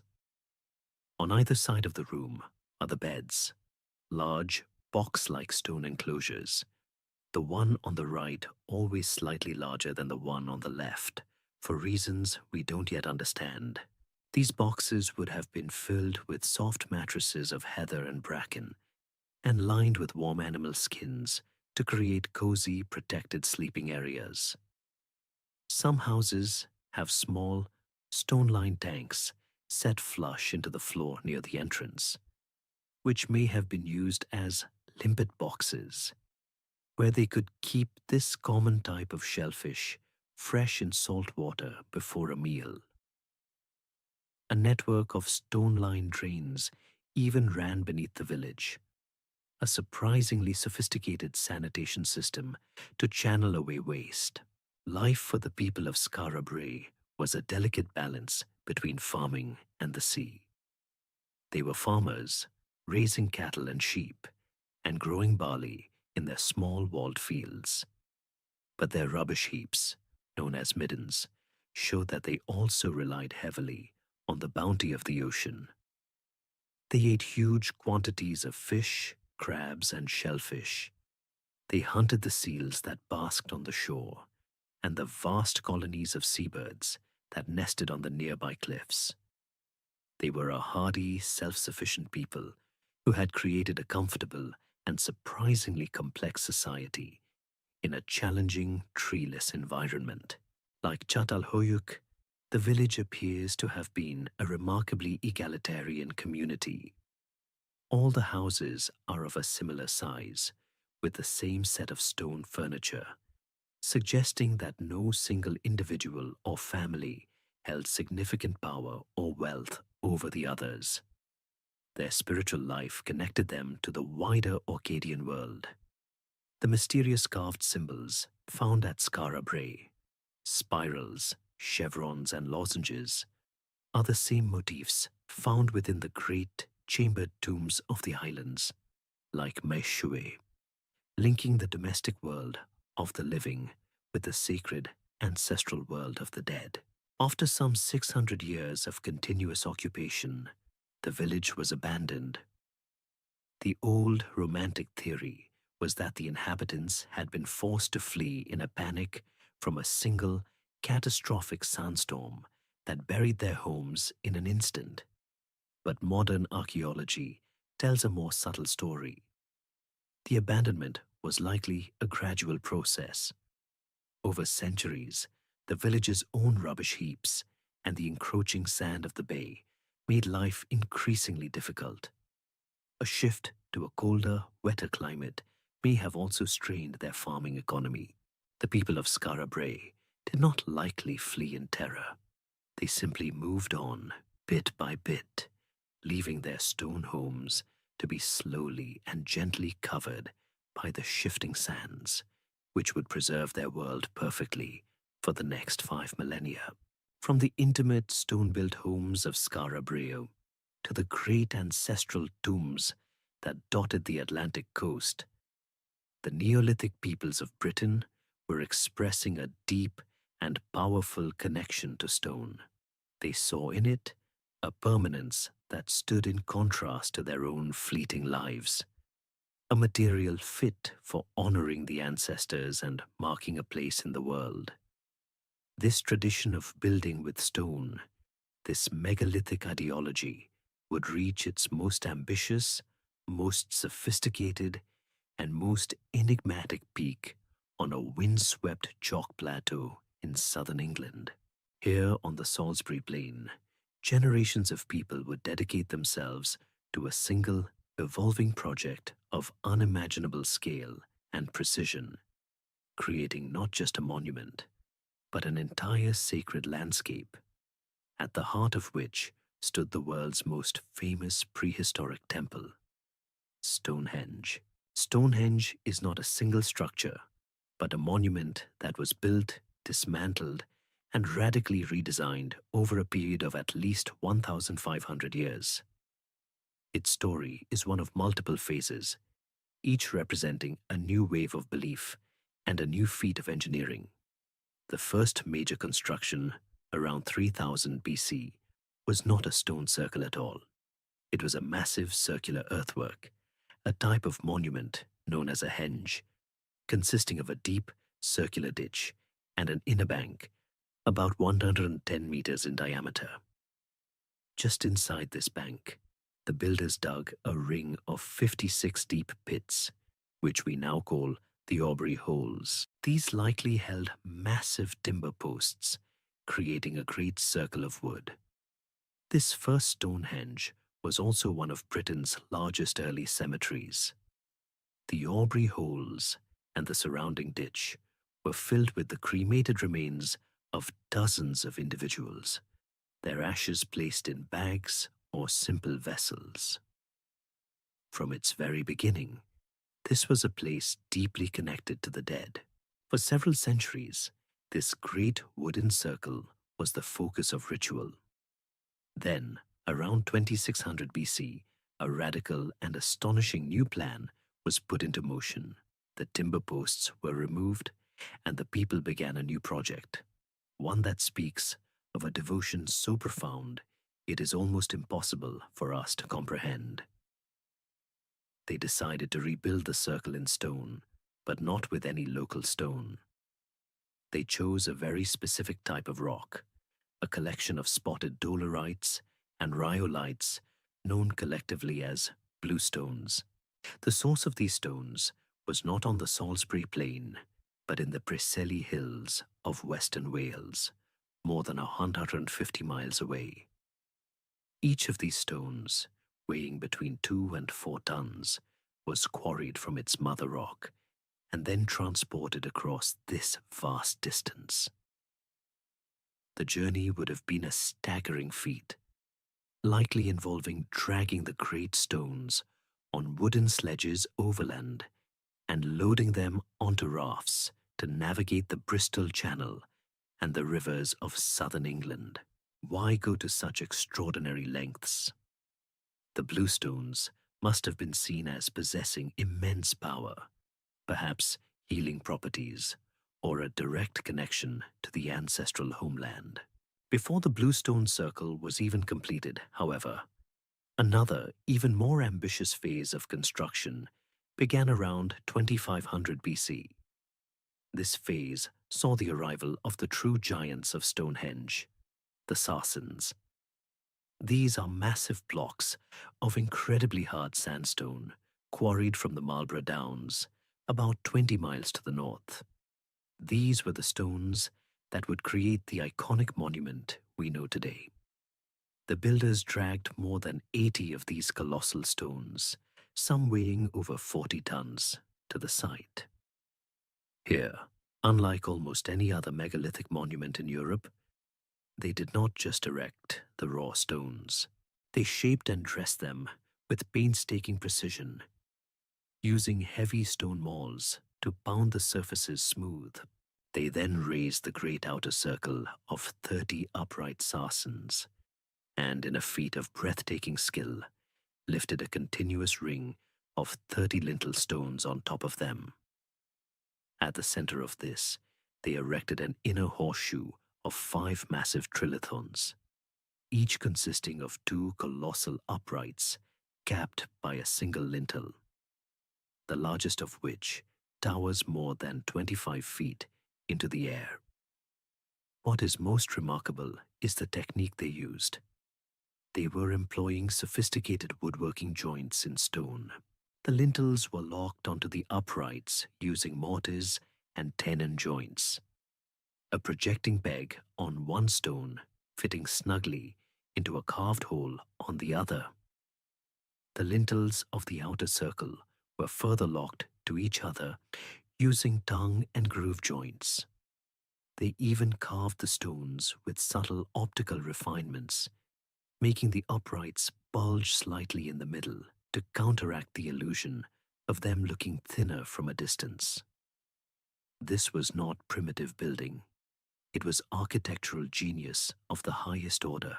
What was the purpose of this immense, multi-generational effort?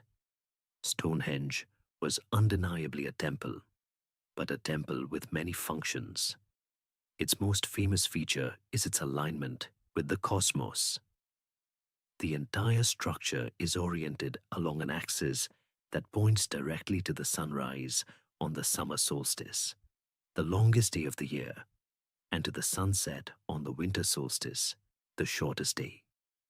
It was a great, perpetual calendar, a place where the community could gather to mark the turning of the seasons, a critical function for an agricultural society. But it was also a place for the dead. The monument is at the heart of the densest concentration of Neolithic and Bronze Age burial mounds in all of Britain. It seems to have been the center of a ritual landscape that separated the domain of the living, which was associated with wooden structures like the vast nearby settlement of Durrington Walls, from the domain of the dead and the ancestors, which was associated with the permanence of stone. Recent research has also reinforced the idea of Stonehenge as a place of healing. Analysis of the human remains buried around the site shows that many individuals had suffered from severe illness and gruesome injuries. It seems that people from across Britain, and perhaps even from mainland Europe, made arduous pilgrimages to this spot, hoping that the sacred power of the stones, particularly the blue stones brought from so far away, might cure their ailments. Stonehenge, then, was a cathedral, a cemetery, an astronomical observatory, and a lords of the Neolithic world, all in one. It was the sacred center of a powerful and increasingly hierarchical society, whose leaders could command the labor and faith of thousands, creating a monument to their beliefs that would endure for millennia. Its silent stones still keeping their secrets on the Salisbury Plain. While the Neolithic communities of the Atlantic coast were pouring their collective energy into the silent, eternal language of stone, creating monuments to their ancestors that would dialogue with the cosmos, a very different story was unfolding in southeastern Europe. In the fertile river valleys of the Balkans, the descendants of the first farmers to enter the continent were not building with megaliths. Their energies were focused elsewhere, on creating large, bustling, and long-lasting towns, on mastering revolutionary new technologies, and on developing a rich symbolic world so complex that it has led to one of the most tantalizing and controversial claims in archaeology, that here in the heart of old Europe, the world's first system of writing may have been born. This was the world of the Vinca culture, flourishing for more than 1,000 years, from roughly 5,700 to 4,500 BC. The Vinca culture dominated a huge area of what is now Serbia, Romania, and Bulgaria. This was a land of rich soils and temperate forests, drained by the mighty Danube River and its tributaries. Here, the Neolithic way of life did not just take root, it blossomed into a society of remarkable sophistication. The Vincha people built their settlements in the same spot for centuries, creating great occupation mounds, or tells, that grew into some of the largest and most densely populated centers in all of Neolithic Europe. At sites like Vincha Belobrdo, the culture's namesake, located just outside modern Belgrade, these villages grew into true proto-towns, housing thousands of people. Their homes were not the simple huts of pioneer farmers. They built substantial rectangular houses with multiple rooms, using a sophisticated wattle and daub technique over a sturdy timber frame. These houses had gabled roofs, plastered walls and floors, and even built-in clay furniture like ovens, benches, and storage bins. Intriguingly, many of these well-built homes seem to have been intentionally and ritually burned down after a period of use, after which a new house would be constructed directly on top of the old foundations, a cyclical act of closure and renewal that helped to create the great tells. But the most distinctive feature of the Vincha world is the sheer abundance of their art, specifically the thousands upon thousands of stylized ceramic figurines they left behind. Found in almost every house, these are not simple, crude idols. They are works of great expressive power. While many are female, they are not the voluptuous Venus figures of the earlier Ice Age. Vincha figures are often slender and poised, with elaborate clothing and jewelry incised directly onto the clay. Their most striking feature is their faces, typically triangular or five-sided, with huge, hypnotic, almond-shaped eyes that stare out across the millennia. Many appear to be wearing masks, suggesting their use in complex religious ceremonies. These were not children's toys.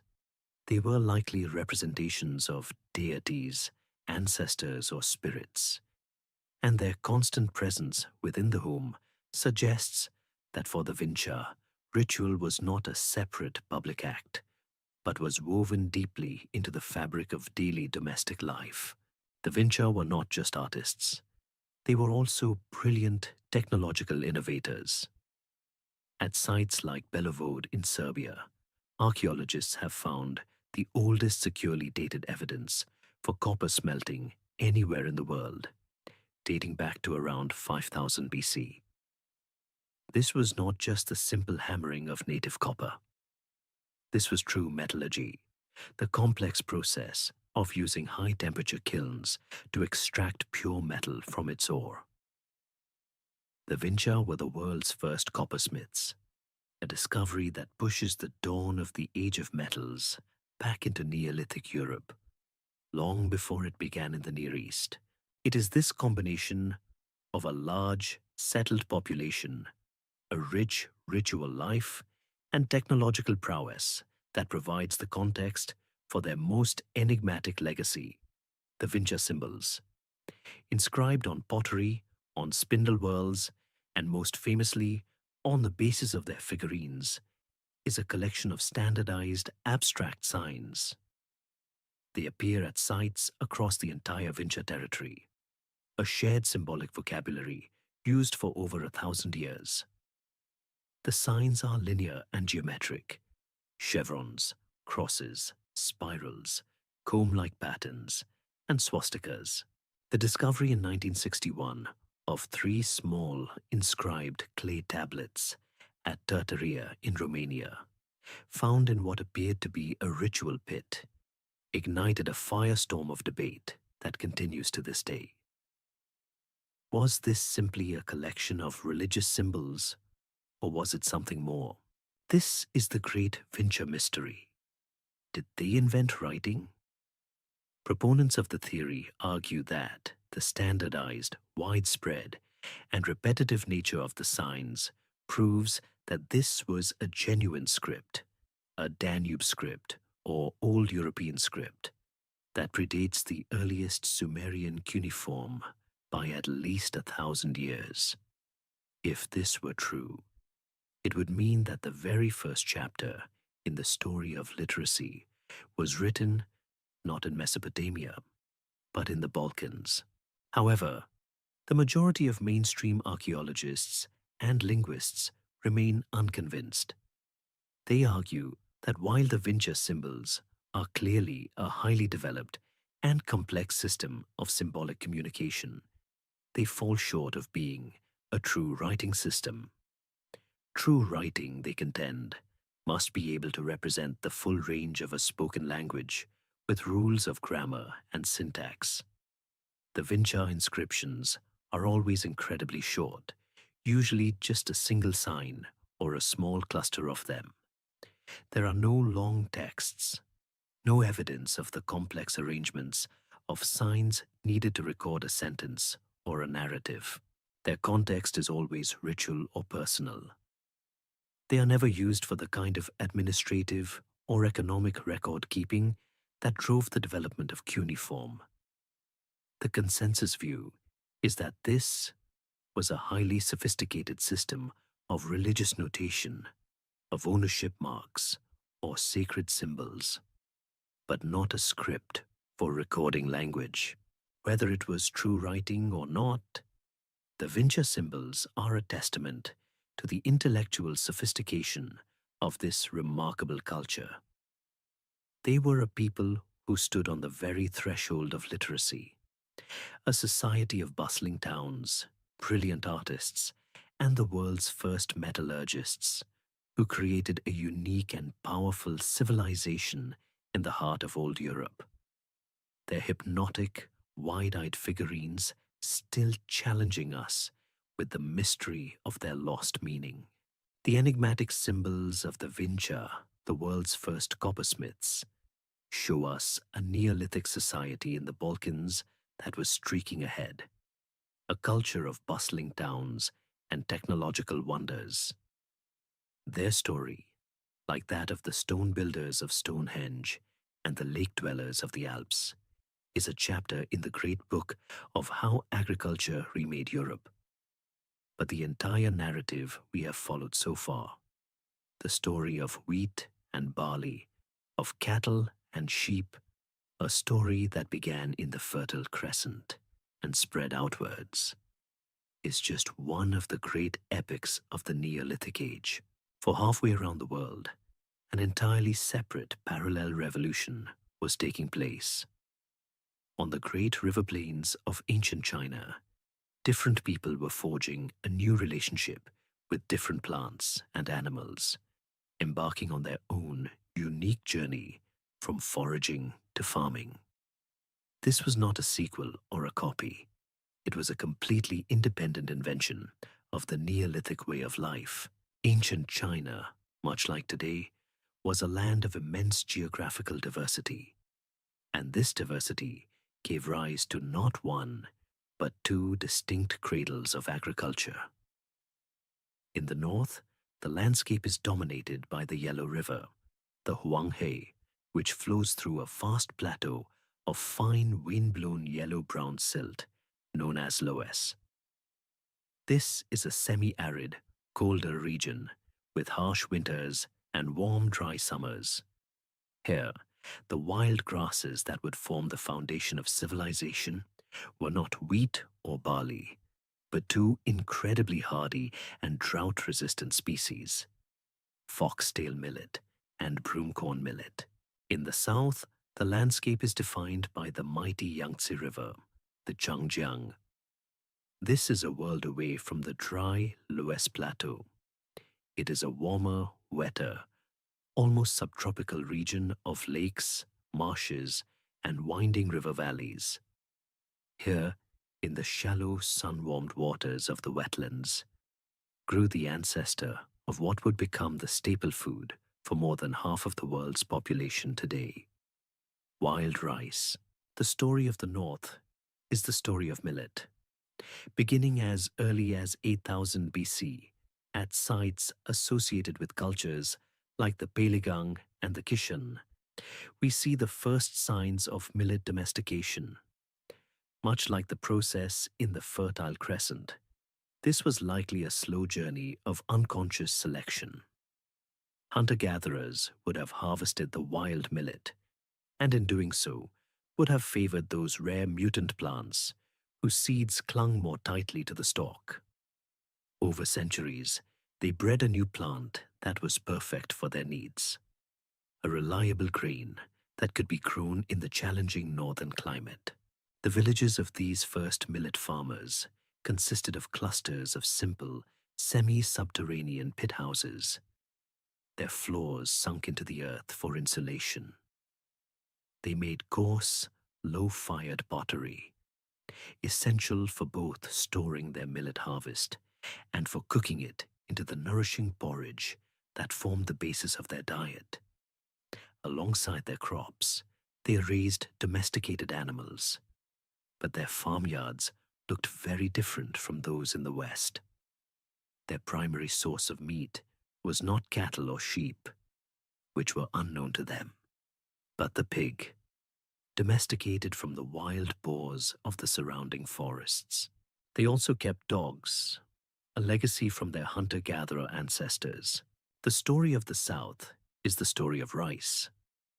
The domestication of rice was a far more complex and labor-intensive process, a true masterpiece of ecological engineering. Wild rice, Oryza rufipogon, grows naturally in swamps and wetlands. The first people to exploit it, like those of the Pengtushan culture around 7500 BC, were likely collectors who waded into the natural marshes to harvest the wild grains. But over time, they began to actively manage these environments. They would have learned to control water levels, to clear away competing weeds, and to transplant the most productive wild plants to new, more convenient locations. This intensive hands-on management, year after year, slowly transformed the plant and the landscape. Humans selected for rice plants with larger grains, non-shattering seed heads, and a weaker dormancy, ensuring the seeds would sprout reliably when planted. In doing so, they created not just a new plant, domesticated rice, but an entirely new kind of environment, the artificial wetland we call a paddy. The creation of the rice paddy was a monumental act of landscape transformation, requiring the construction of dikes and canals to manage the flow of water with incredible precision. This process, which began in the swamps of the Yangtze Valley, would eventually create the iconic terraced landscapes of southern China. What is so fascinating is that while the specific plants and animals were different, the basic toolkit of the Neolithic that emerged in China shows remarkable parallels to the West. Both the millet farmers of the north and the rice farmers of the south developed polished stone tools, axes for clearing forests, and spades and hoes for tilling the soil. And both cultures relied heavily on pottery. In fact, the oldest pottery in the world comes from southern China, from the cave of Shenrendong, where hunter-gatherers were making simple ceramic vessels as far back as 20,000 years ago, long before the invention of agriculture. For the farmers, these pots became essential for the daily tasks of storing water, protecting seeds from pests, and most importantly, for boiling the grains that were the foundation of their diet. The Neolithic Revolution in China was a completely homegrown affair. It was not sparked by ideas or seeds arriving from the West. It was an independent discovery, or rather, two independent discoveries, built on local plants and local ingenuity. It is a powerful reminder that the shift to agriculture was not a singular event, but a fundamental change in the human condition, a path that different peoples around the world embarked upon separately when the climatic conditions of the Holocene made it both possible and necessary. The millet of the North and the rice of the South would go on to shape the destiny of East Asia, just as wheat and barley shaped the West. History, it turns out, is not a single river flowing from one source, but a series of great parallel streams, each finding its own course towards the sea. The great parallel streams of Chinese agriculture, one born of millet in the dry northern plains and the other of rice in the wet southern marshes, created two distinct foundations for civilization in East Asia. This new security, this release from the constant wandering and uncertainty of the hunt, did more than just fill people's stomachs and allow their villages to grow. It also freed their time, their hands, and their minds to pursue endeavors beyond mere survival. It created the space for art, for ritual, and for beauty to flourish in new and sophisticated ways. At one remarkable village, located in the transitional zone between these two great streams, archaeologists have uncovered a treasure that gives us not just a glimpse into this new world, but a chance to actually hear it. This is the story of the flutes of Jiahu. The site of Jiahu, located in the central Chinese province of Henan, was a large and prosperous village, occupied for more than 1,000 years, from roughly 7,000 to 5,700 BC. It was a community that enjoyed the best of both of China's new worlds. They were sophisticated farmers, cultivating the northern grain, millet, but they had also adopted the southern grain, rice, which they grew in managed paddy-like fields. Alongside their crops, they continued to hunt deer and wild boar, to fish for carp in the nearby rivers, and to gather wild foods like acorns and water chestnuts. This rich, diverse economy supported a thriving community, one that was clearly engaged in a deep and complex cultural life. In the graves of certain individuals at Jiahu, archaeologists found the village's most astonishing secret. Carefully placed alongside the deceased were musical instruments of breathtaking elegance and sophistication. Flutes crafted from the hollow wing bones of the red-crowned crane. The red-crowned crane is a large, magnificent bird that has held a powerful place in East Asian mythology for centuries, often symbolizing longevity and transcendence. The choice of this specific bone was clearly a deliberate and meaningful act. Over 30 such flutes, in various states of preservation, have been unearthed at Jiahu, making them the largest and oldest collection of playable musical instruments ever discovered. These are not simple whistles or crude sound makers. They are true musical instruments, crafted with a remarkable understanding of acoustics. The Neolithic artisans who made them would select a long, straight ulna from the crane's wing. They would cut it to the desired length, clean and polish it, and then drill a series of finger holes along its length with incredible precision. The flutes vary in size and number of holes, with the most complete examples having 7 or 8. The most extraordinary revelation came when musicologists and physicists began to study them. They are not just playable, but they are tuned to a recognizable musical scale. When researchers created precise replicas, they found that the most famous of the Jiahu flutes, a perfectly preserved 7-holed instrument, can produce a tonal scale that closely follows the familiar Western major scale. A piece of music played on this 9,000-year-old instrument is not a chaotic series of shrieks, but a coherent and haunting melody. This discovery pushes back the history of music itself. It demonstrates that as early as 7000 BC, people possessed not just the impulse to make music, but a highly developed cognitive understanding of pitch, harmony, and scale. These were not instruments for idle entertainment. Their careful placement in graves, often with other ritual objects, strongly suggests they were sacred items used in religious or shamanistic ceremonies. Their clear, high-pitched notes might have been used to accompany sacred songs or dances, to mediate between the worlds of the living and the spirits, or perhaps to guide the soul of the deceased on its journey into the afterlife. The sound of the crane-bone flute was the sound of ritual, a way of bringing a moment of transcendent beauty into their lives. The flutes were not the only evidence of Jiahu's surprisingly advanced culture.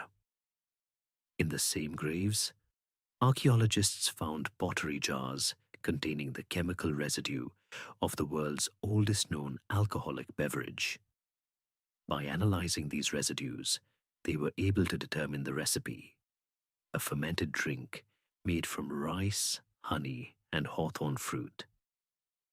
This Neolithic mead, or wine, was almost certainly a ritual beverage, consumed during ceremonies to alter consciousness and facilitate communion with the spirit world.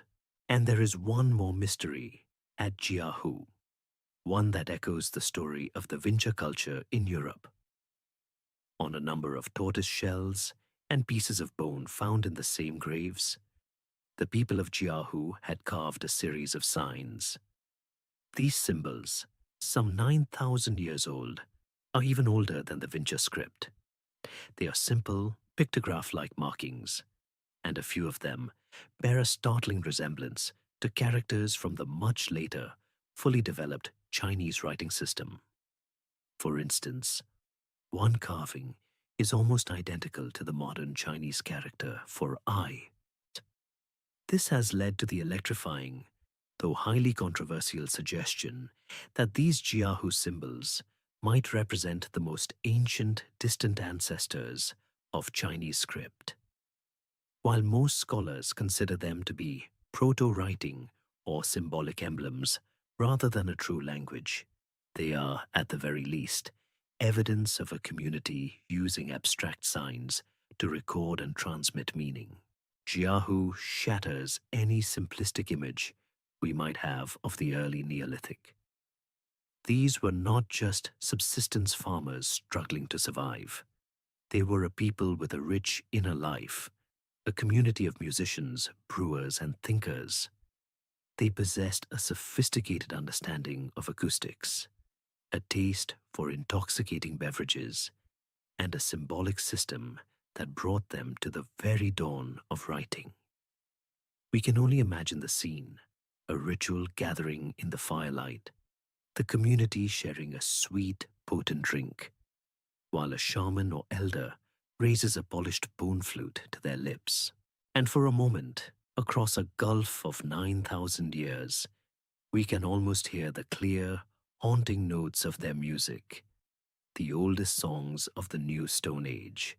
The haunting 9,000-year-old melodies played on the crane-bone flutes of Jiahu are a powerful reminder that the Neolithic Revolution was not a uniform event, but a story with many different voices played out in different keys. The great agricultural traditions of the Fertile Crescent and China were two of the grand parallel symphonies of this new age. But our story has a third, equally momentous movement, one that was composed in complete isolation from the others. To hear it, we must leave the continents of the old world behind and journey across the now submerged land bridge of Berinia into a new hemisphere. Here in the Americas, a different set of peoples, faced with a different set of challenges and opportunities, would embark on their own unique path to agriculture. The first peoples to enter the Americas, likely around 15,000 to 20,000 years ago, were skilled Ice Age hunter-gatherers. They entered a land teeming with unfamiliar megafauna, mammoths, mastodons, giant ground sloths, and native horses and camels. Within a few thousand years of human arrival, however, most of these large species were gone, likely due to a combination of climate change and hunting pressure. This mass extinction event had a profound consequence that would shape the entire future of the continents. It left the Americas with almost no large animals suitable for domestication. There were no wild cattle, no wild sheep, no wild goats, no wild pigs. The only exceptions would be the llamas and alpacas of the distant Andes and the wild turkey. This meant that the Neolithic revolution in the Americas would be an almost entirely plant-based affair. It would be a story without shepherds and pastoralists, a world without the plow or the cart. One of the great cradles of this new American agriculture was Mesoamerica, the diverse geographical region that stretches from central Mexico down to Central America. Here, in a landscape of volcanic highlands, arid valleys, and humid tropical lowlands, ancient foragers began to experiment with the local flora, slowly domesticating a suite of plants that would form the foundation of great civilizations. Their agricultural system, which evolved over thousands of years, is often called the Three Sisters, a trinity of crops so perfectly complementary that their combined cultivation is a masterpiece of symbiotic engineering. The sisters are maize, beans, and squash. The first of the sisters to be brought into the human fold was likely squash, domesticated as early as 8000 BC. Initially, it may have been cultivated not for its flesh, but for its other useful properties. Its hard, dried rind could be used to make excellent waterproof containers, bowls, and ladles, while its nutritious seeds were a valuable source of protein and oils. The last of the sisters to be domesticated, much later, were beans. But it is the middle sister, the one at the heart of the system, that represents one of the most astonishing feats of genetic modification in human history. This is the story of maize, or corn.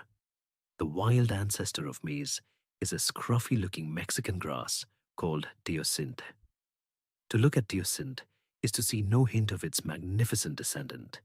It is a branching, bushy plant, and its ears are tiny, pathetic things, consisting of just a single row of 5 to 12 kernels. And each of these kernels is locked away inside a casing as hard as a rock, making it almost inedible. The transformation from this unpromising wild grass into the plump, soft, multi-road cobs of maize we know today was so radical that for a long time, botanists couldn't even believe they were related. This transformation was the slow, patient work of ancient peoples in the highland valleys of Mexico, beginning around 7000 BC. Through a process of conscious selection that must have spanned millennia, they chose and replanted the seeds from those rare mutant teosinte plants that showed even slightly favorable traits. A larger kernel here, a softer casing there. It was an act of co-evolutionary vision, a shaping of nature so profound that it could be called the world's first great act of genetic engineering. What makes the Three Sisters truly brilliant, however, is not just the plants themselves, but how they are grown together in a single field, a system known as a milpa. This is a form of intercropping that creates a small, self-sustaining ecosystem. First, the maize is planted. As its tall, sturdy stalk grows, it provides a natural pole for the next sister, the bean, to climb, lifting its leaves towards the sunlight. The bean, in turn, performs a vital service for the maize. Its roots host nitrogen-fixing bacteria, which draw nitrogen from the air and convert it into a natural fertilizer in the soil, enriching the ground for the nutrient-hungry maize. Finally, the third sister, squash, is planted at the base of the maize and beans. Its broad, sprawling vines and large leaves spread out across the ground, forming a living mulch that shades the soil, preventing water from evaporating and blocking the growth of weeds. This symbiosis extends to the dinner plate. The three sisters provide a perfectly balanced and sustainable diet.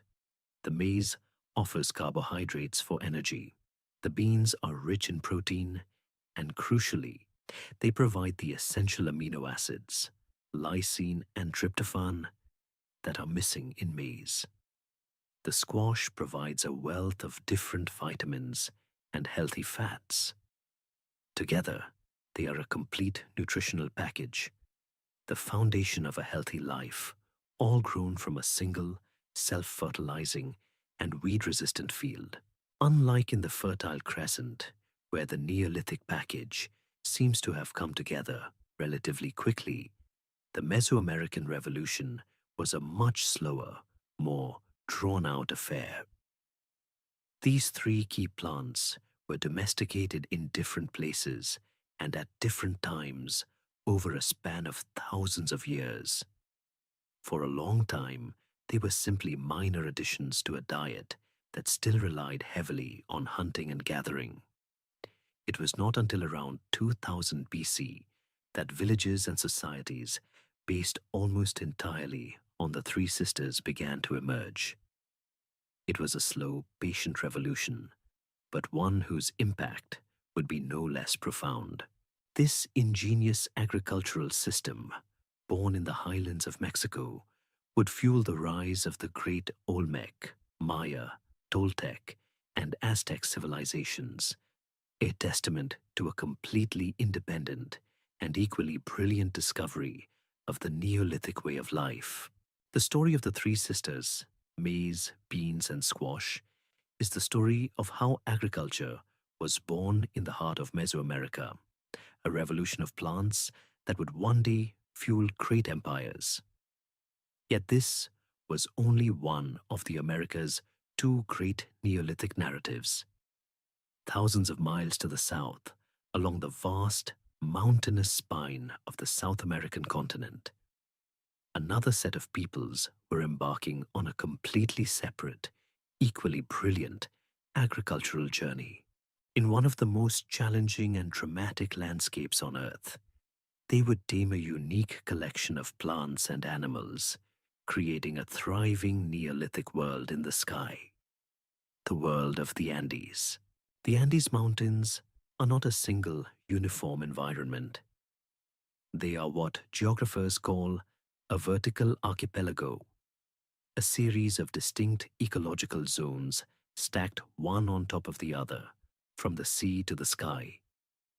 At the bottom is the Pacific coast, one of the driest deserts in the world, where life is possible only in the narrow, fertile river valleys that cut through it, fed by the mountain snows.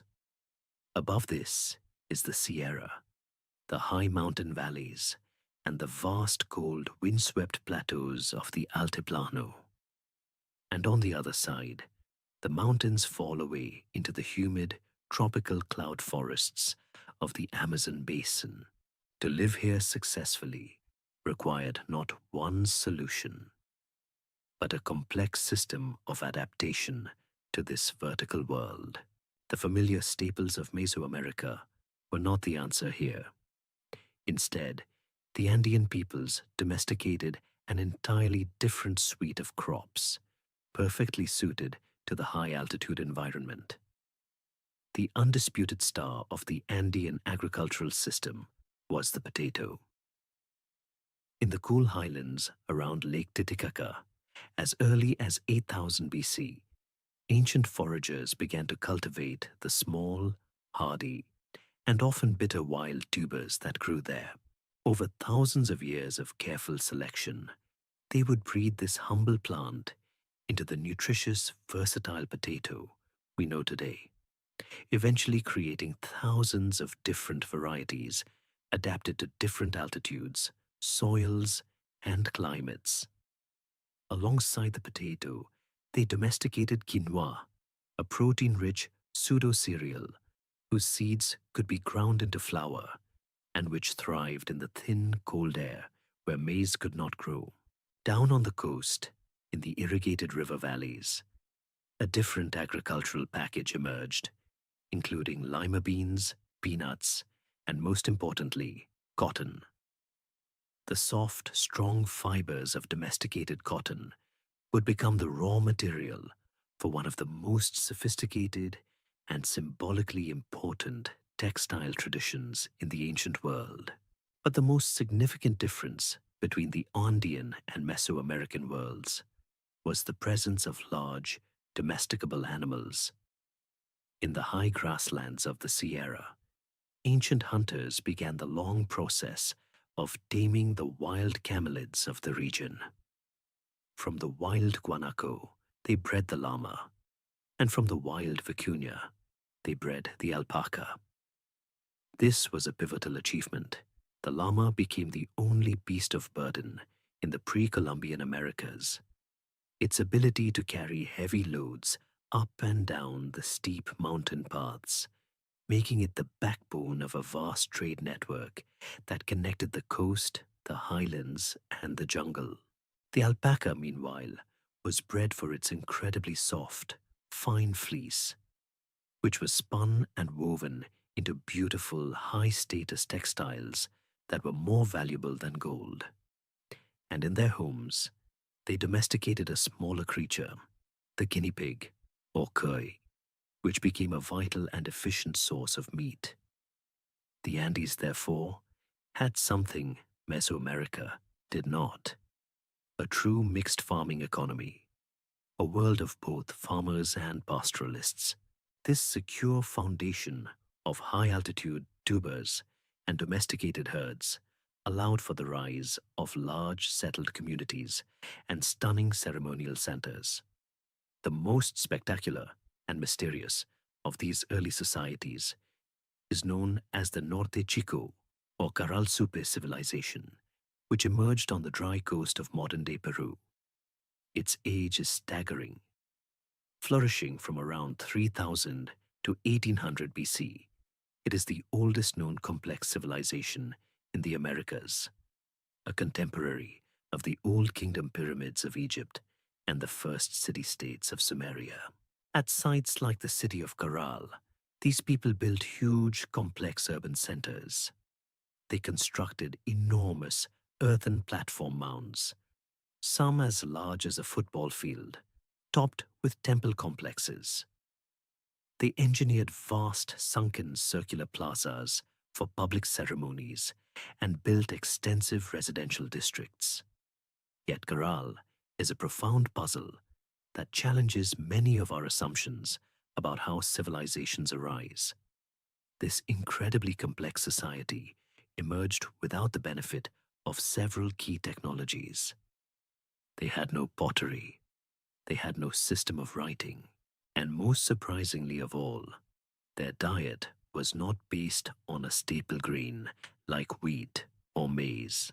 So how did they feed the thousands of people needed to build these great monuments? The answer, it seems, lay in a unique economic relationship between the coast and the interior. The people of inland cities like Caral grew vast quantities of industrial crops, particularly cotton and gourds.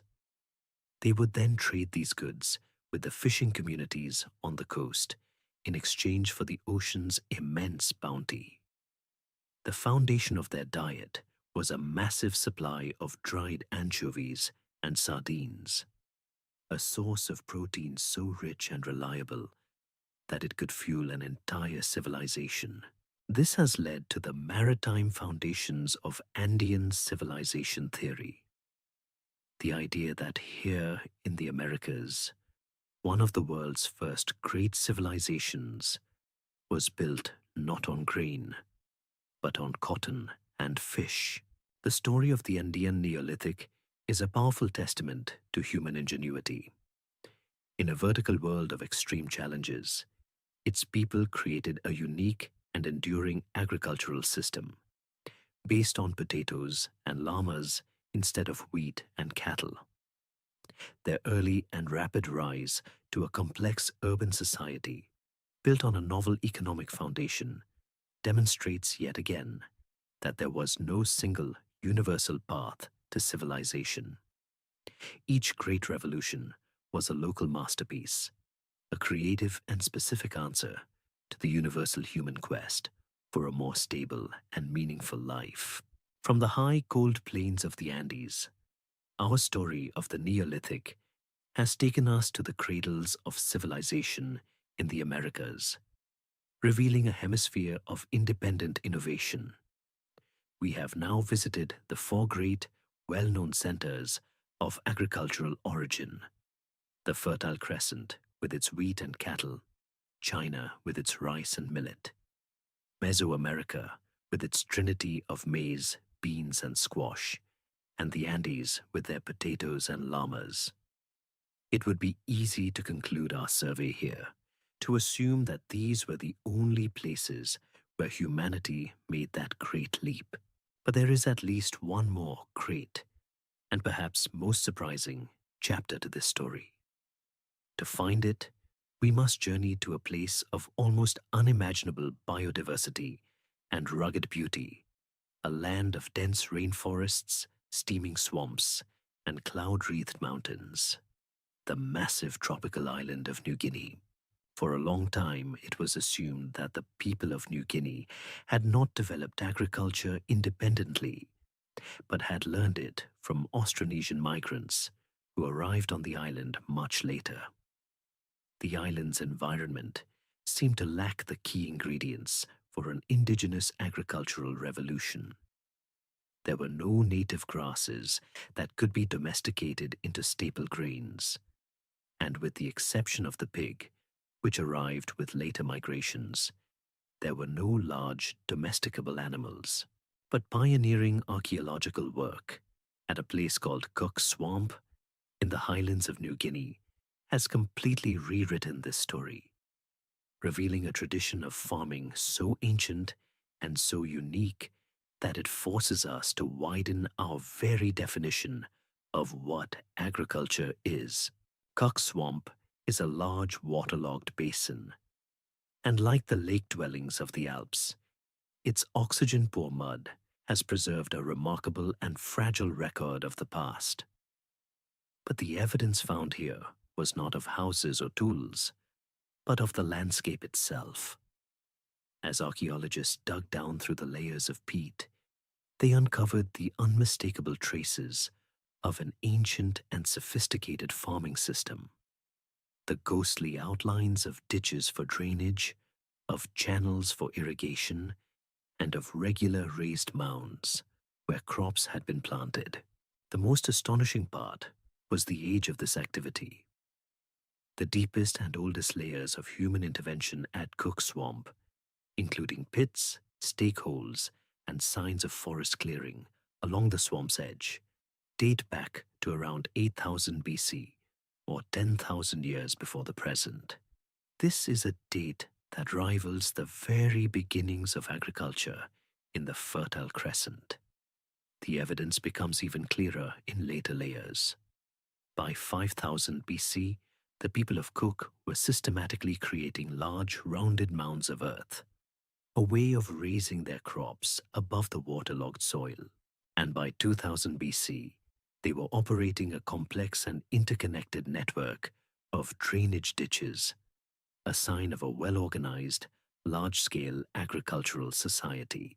So what were these ancient gardeners growing? Because seeds and tubers do not preserve well in the acidic tropical soil, the evidence is indirect, coming from microscopic starch grains found on the edges of stone tools, and from analyzing the types of plants that would thrive in such a modified swamp environment. The picture that emerges is of a completely different kind of agriculture, one based not on seeds, but on roots and shoots. This is often called vegiculture. Their staple foods were starchy root crops, most importantly, taro, with its large edible corms, and various species of yam. These plants are not grown from seed, but are propagated vegetatively by planting a cutting or a piece of the root from the parent plant. But the innovations of these New Guinean pioneers did not stop there. It was here, in the highlands of New Guinea, that two of the world's most important and beloved crops were first domesticated from their wild ancestors, sugarcane and bananas. Like taro and yams, these are also cultivated from cuttings and suckers, not from seed. The people of Cook Swamp were not grain farmers.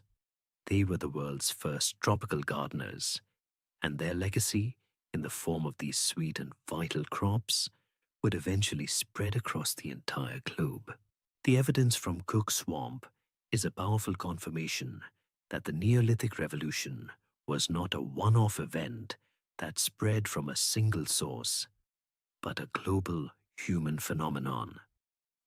The ancient peoples of New Guinea, working in complete isolation with a completely different set of plants, independently developed a sophisticated and sustainable system of agriculture. And they did it just as early as anyone else in the world. This remarkable discovery, however, also raises a profound question, a great historical paradox. If agriculture in New Guinea is so ancient, why did its history play out so differently from that of Eurasia? Why did New Guinea produce the large, dense populations, the cities, the metal tools, the writing systems, and the great empires that arose in the wake of the grain-based revolutions? This question was famously explored by the scientist and historian Jared Diamond, and the answer seems to lie not in the people, whose ingenuity is undeniable, but in the raw biological and geographical hand they were dealt. The crops they domesticated, while productive, were lower in protein than the wheat, barley, and pulses of Eurasia. Their agriculture was also more labor-intensive and harder to expand and store on a massive scale. Most crucially, they lacked the big five domesticable animals. They had no cattle or goats for milk and protein, no sheep for wool, and no horses or oxen to pull plows, which would have allowed them to cultivate much larger areas of land. Finally, the incredibly rugged, mountainous terrain of the island itself created a barrier, making it difficult for populations to connect, for ideas and technologies to spread, and for large, centralized political states to form.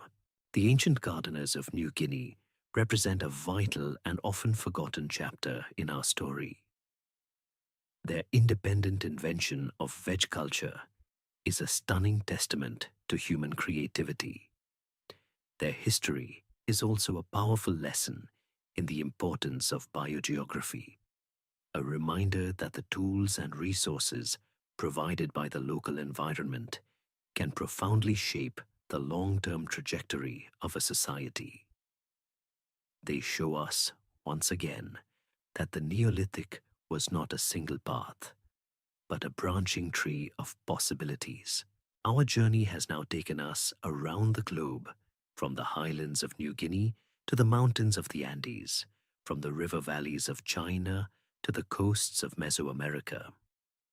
We have seen that the Neolithic Revolution was not one story, but many, a chorus of independent inventions and adaptations. Yet, despite the immense diversity of their crops, their customs, and their environments, a remarkable convergence appears when we look at the tools these first farmers held in their hands. Whether they were clearing a patch of European forest to plant wheat or preparing a garden for taro in a tropical swamp, they all relied on a surprisingly similar and profoundly effective set of implements. This was the essential hardware of the new agricultural age, the universal Neolithic toolkit. At the very heart of this toolkit, and perhaps its most transformative component, was the polished stone axe. For hundreds of thousands of years during the Paleolithic, our ancestors had been masters of knapping, the technique of shaping stone by striking it to flake off pieces. This method is perfect for creating sharp-edged but brittle tools like spear points and scrapers. But for the heavy-duty work of felling a mature oak tree, a simple flaked stone axe was inefficient and likely to shatter. The Neolithic innovation was to take a tough, hard stone like basalt or flint, flake it into a rough shape, and then begin the laborious process of grinding and polishing it.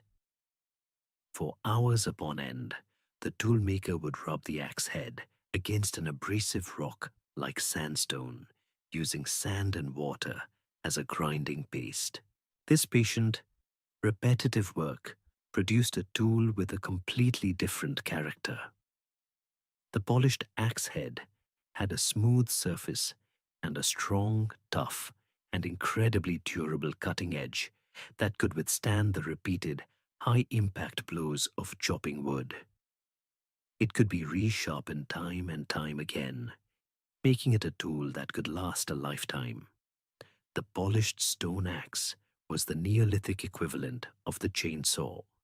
With it, for the first time in history, people could systematically clear the dense, primeval forests that had reclaimed the world after the Ice Age. The sharp, rhythmic crack of the axe biting into timber was the sound of a new world being made. The sound of forests becoming fields, of wildlands becoming farmland, and of great trees becoming the posts and beams of the first longhouses. Once the fields were cleared and the crops had grown, another essential tool came into play: the sickle. As we saw with the Natufians, this tool was the key to an efficient harvest, the instrument that allowed humans to gather in the vast solar energy stored in the fields of grain. Early sickles were composite tools, a series of small, sharp flint blades, or microleaths, set into a curved handle of wood or bone. Over time, in some regions, these evolved into beautiful single-piece sickles, napped from a large piece of flint into an elegant curved blade. But whatever its form, the sickle's function was the same: to sever the stalks of grain, allowing the harvester to gather the precious seed heads. The tool is so diagnostic of this activity that archaeologists have a specific marker to look for: a lustrous, glossy sheen that develops on the flint's edge from the friction of repeatedly cutting the silica-rich stems of grasses. The presence of this sickle sheen at a site is an unmistakable sign that a community had made the full leap to agriculture. The harvest, however, was only the beginning of the work. The hard, almost inedible kernels of grain now had to be processed into flour, and this required the third key piece of the toolkit: the grinding stones. The most common form throughout the Neolithic was the saddle quern, so called because the large, stationary base stone would, over time, wear into a concave, saddle-like shape. To use it, a person, almost always a woman, would kneel before the quern, holding a smaller, loaf-shaped handstone, or rubber. For hours every single day, she would rock back and forth, using the weight of her body to grind the hard kernels between the two stones, slowly transforming them into the coarse flour that was the basis of their daily bread. This relentless daily grind has left its own poignant story in the bones of the people who performed it. Skeletal remains of Neolithic women often show a specific and telling pattern of wear and tear. They developed a distinctive form of arthritis in their knees and in the joints of their big toes, a result of the pressure of kneeling in the same position for hours on end. Their spines and arm joints also show signs of immense strain. The saddle quern was an indispensable tool, the piece of household equipment that turned the raw harvest into food. But it came at a tremendous physical cost. It is a powerful reminder that the agricultural life, for all its securities, was a life of intense and often grueling labor. These three tools, the axe to clear the land, the sickle to reap the harvest, and the quern to process the grain, formed the essential trinity of the Neolithic farming life. They were accompanied, of course, by simpler but no less vital implements like the fire-hardened digging stick, the ancestor of the hoe, used to break the soil and plant the seeds. The fact that these same fundamental solutions appeared in such disparate and unconnected parts of the world is a testament to a universal human logic. The challenges of a farming life were universal, and so too were the tools that humans invented to meet them. These humble objects, found in the remains of ancient villages the world over, may not be as spectacular as a great stone temple, but they were the true engines of the Neolithic age, the tools that literally built the modern world from the ground up. The story of the Neolithic is often told through its most durable creations. We see it in the hard, baked earth of the first ceramic pots, and in the tough, polished stone of the axes that cleared the forests. We feel its weight in the great, silent megaliths that stand sentinel over the landscape. But parallel to this revolution in hard technologies, another, much quieter revolution was taking place, one that is far more difficult for archaeologists to see. This was a revolution in soft technology, a story of fiber and thread, of the patient, rhythmic work that transformed the fluff of a plant and the fleece of an animal into a new material that would protect, comfort, and define humanity. This was the invention of textiles. For hundreds of thousands of years, our ancestors had clothed themselves in the materials provided by the hunt, animal hides and furs. These were effective, providing warmth and protection, but they had their limits. Leather is heavy, it does not breathe well, and the process of scraping, curing, and softening it is long and laborious. In the warmer, wetter world of the Holocene, the heavy furs of the Ice Age were often impractical. A new solution was needed, and the answer lay in the new world of domesticated plants and animals. The first of the great Neolithic fibers was flax. This slender, blue-flowering plant was one of the earliest domesticates in the Fertile Crescent, cultivated alongside the first grains. While its seeds, linseed, were a valuable source of oil, its primary importance lay in the long, strong bast fibers found within its woody stem. The second great fiber was wool. This was a true innovation, a secondary product of animal domestication. The first domesticated sheep were not the fluffy, woolly creatures we know today. They were hairy, more like goats, shedding their coats annually. It took many centuries, perhaps millennia, of patient selective breeding by the first shepherds to encourage the growth of the sheep's soft, continuously growing undercoat and create the first true wool-bearing breeds.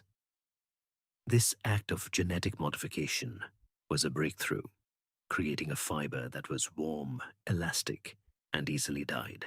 The journey from a raw flax stem or a greasy fleece to a finished piece of cloth was one of the most complex and labor-intensive technological processes of the ancient world.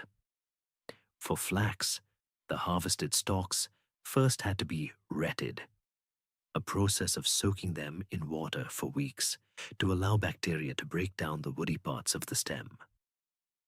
They were then scutched or beaten with a wooden paddle to break away the retted pulp, and finally hackled, combed through a bed of nails to separate the long, fine fibers from the shorter, coarser ones. For wool, the fleece had to be sheared from the sheep using sharp flint knives, then painstakingly cleaned of dirt, grease, and vegetable matter. The cleaned fibers were then carded, teased between two paddles to align them in preparation for the next, most magical step. This step was spinning, the process of twisting the short, loose fibers into a single, strong, continuous thread. This was made possible by the invention of one of the most important and ubiquitous tools of the Neolithic world, the spindle and whirl. A spindle is a simple, straight stick, tapered at both ends. A whirl is a small, disc-shaped weight made of fired clay, stone, or bone, with a hole in the middle. The whirl is fitted onto the spindle, where it acts as a flywheel, maintaining the tool's momentum. The spinner would draw out a small number of prepared fibers, twist them together with their fingers to start the thread, and then give the weighted spindle a sharp twist, letting it drop and spin in the air. This spinning motion would twist the fibers tightly together, creating a strong, uniform yarn. It was an act that required immense skill and practice, and it was fantastically time-consuming. It is estimated that it could take as many as 10 hours of spinning to produce enough thread to weave just 1 square foot of cloth. The small, durable spindle whirls are found in their thousands at Neolithic sites across the world. The silent ghost evidence of this constant, essential, and near invisible labor, likely performed by women as they went about their other daily tasks. Once enough thread had been spun, it was ready for the final stage, weaving. This was done on a loom. The most common type in Neolithic Europe was the warp-weighted loom. This consisted of a simple wooden frame that leaned against a wall. A series of vertical threads, the warp, was stretched across this frame. To keep them taut, the weavers would tie them in bunches at the bottom to heavy weights made of baked clay or stone. The weaver would then pass a second thread, the weft, back and forth horizontally, over and under the taut warp threads, using a weaving comb or beater to pack each new line of weft down tightly, slowly, and methodically, creating the fabric. This new material, cloth, transformed Neolithic life. Lightweight, breathable linen was perfectly suited to warmer climates, while wool offered unparalleled insulation against the cold and damp. Clothing became more comfortable, more flexible, and more versatile. But textiles were used for much more than just clothing. They were made into bags for carrying goods, sails to catch the wind and propel the first boats, strong ropes and fishing nets, and warm blankets for the stone beds of Skara Brae. And like pottery, cloth also became a new canvas for expression. Fibers could be dyed with colors from plants and minerals and woven into intricate patterns, allowing people to express their personal identity, their clan affiliation, or their social status. Because textiles are organic, they almost never survive in the archaeological record. It is only in rare, oxygen-free environments, like the waterlogged mud of the alpine lake dwellings or the arid conditions of desert caves, that we find actual fragile fragments of these ancient fabrics. More often, all we are left with are the durable little tools of their production, the countless spindle whorls and clay loom weights. These humble artifacts are the clues that allow us to imagine a world filled with the soft hum of the spinning spindle and the rhythmic clack of the loom, the quiet sounds of a revolution that clothed the new world, one thread at a time. The soft, newly woven fabrics of the Neolithic age clothed the world that was changing at a dizzying pace. The hum of the spindle and the clack of the loom were the soundtrack to a domestic life that was becoming ever more settled, secure, and technologically complex. But this new life, built upon the foundation of the farmer's field and the shepherd's flock, did not just transform the landscape, the home, and the toolkit. It reached deep inside the people themselves, fundamentally changing their bodies, their health, and their relationship with disease. For many years, the agricultural revolution was seen as a great leap forward for humanity in every respect. But the story written in the bones of these first farmers tells a much more complex and startling tale. It asks a profound question. Was this new way of life actually good for us? To understand the impact of the Neolithic diet, we must first look at the health of the people who came before. The skeletons of our Paleolithic and Mesolithic hunter-gatherer ancestors paint a picture of a life that was, in many ways, surprisingly robust. Their diet was incredibly diverse and nutritious. It was rich in lean animal protein and healthy fats from a wide variety of game and fish. It was also high in fiber, vitamins, and minerals from a constantly changing menu of wild nuts, seeds, fruits, leaves, and tubers. While they certainly faced the constant threats of injury, predation, and periodic starvation if a hunt failed, their bodies were generally strong and tall. Their teeth, in particular, were almost perfect, showing very few signs of the cavities and gum disease that plague us today. Then came agriculture, and with it, a dietary revolution. The sheer variety of the foragers' menu was replaced by a heavy reliance on a small number of staple crops.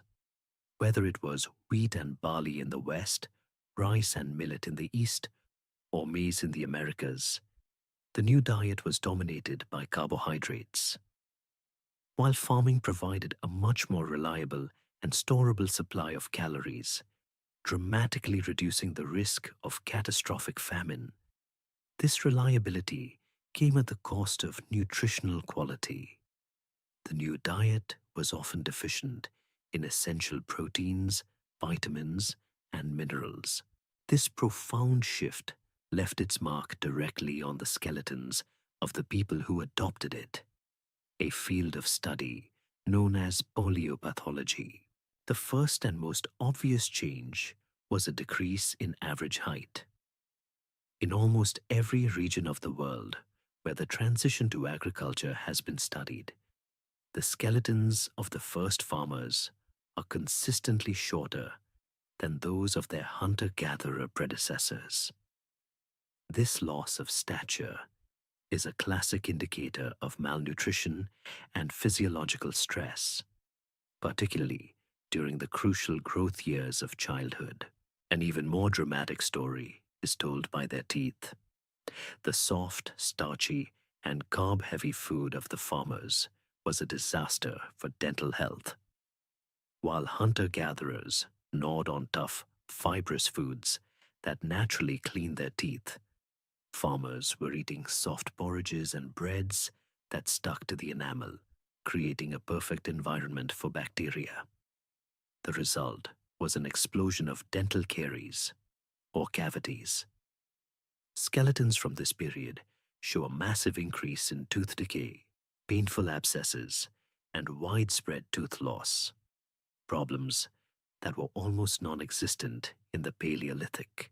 For many Neolithic people, life would have been accompanied by the chronic, debilitating pain of a constant toothache.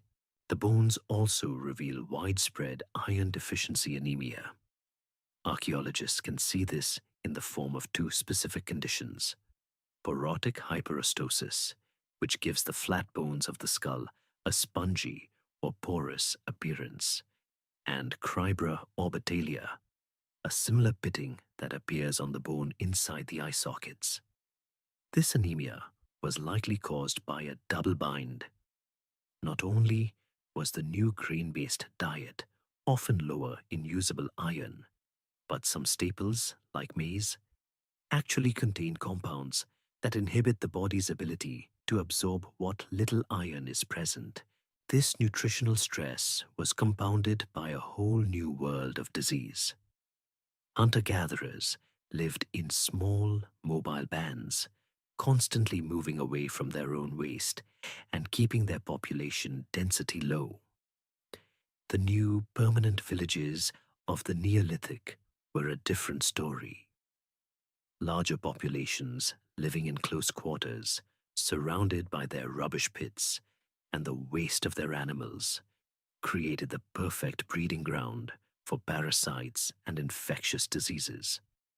And the new, intimate relationship with domestic animals created a pathway for a host of deadly new pathogens to make the jump to humans.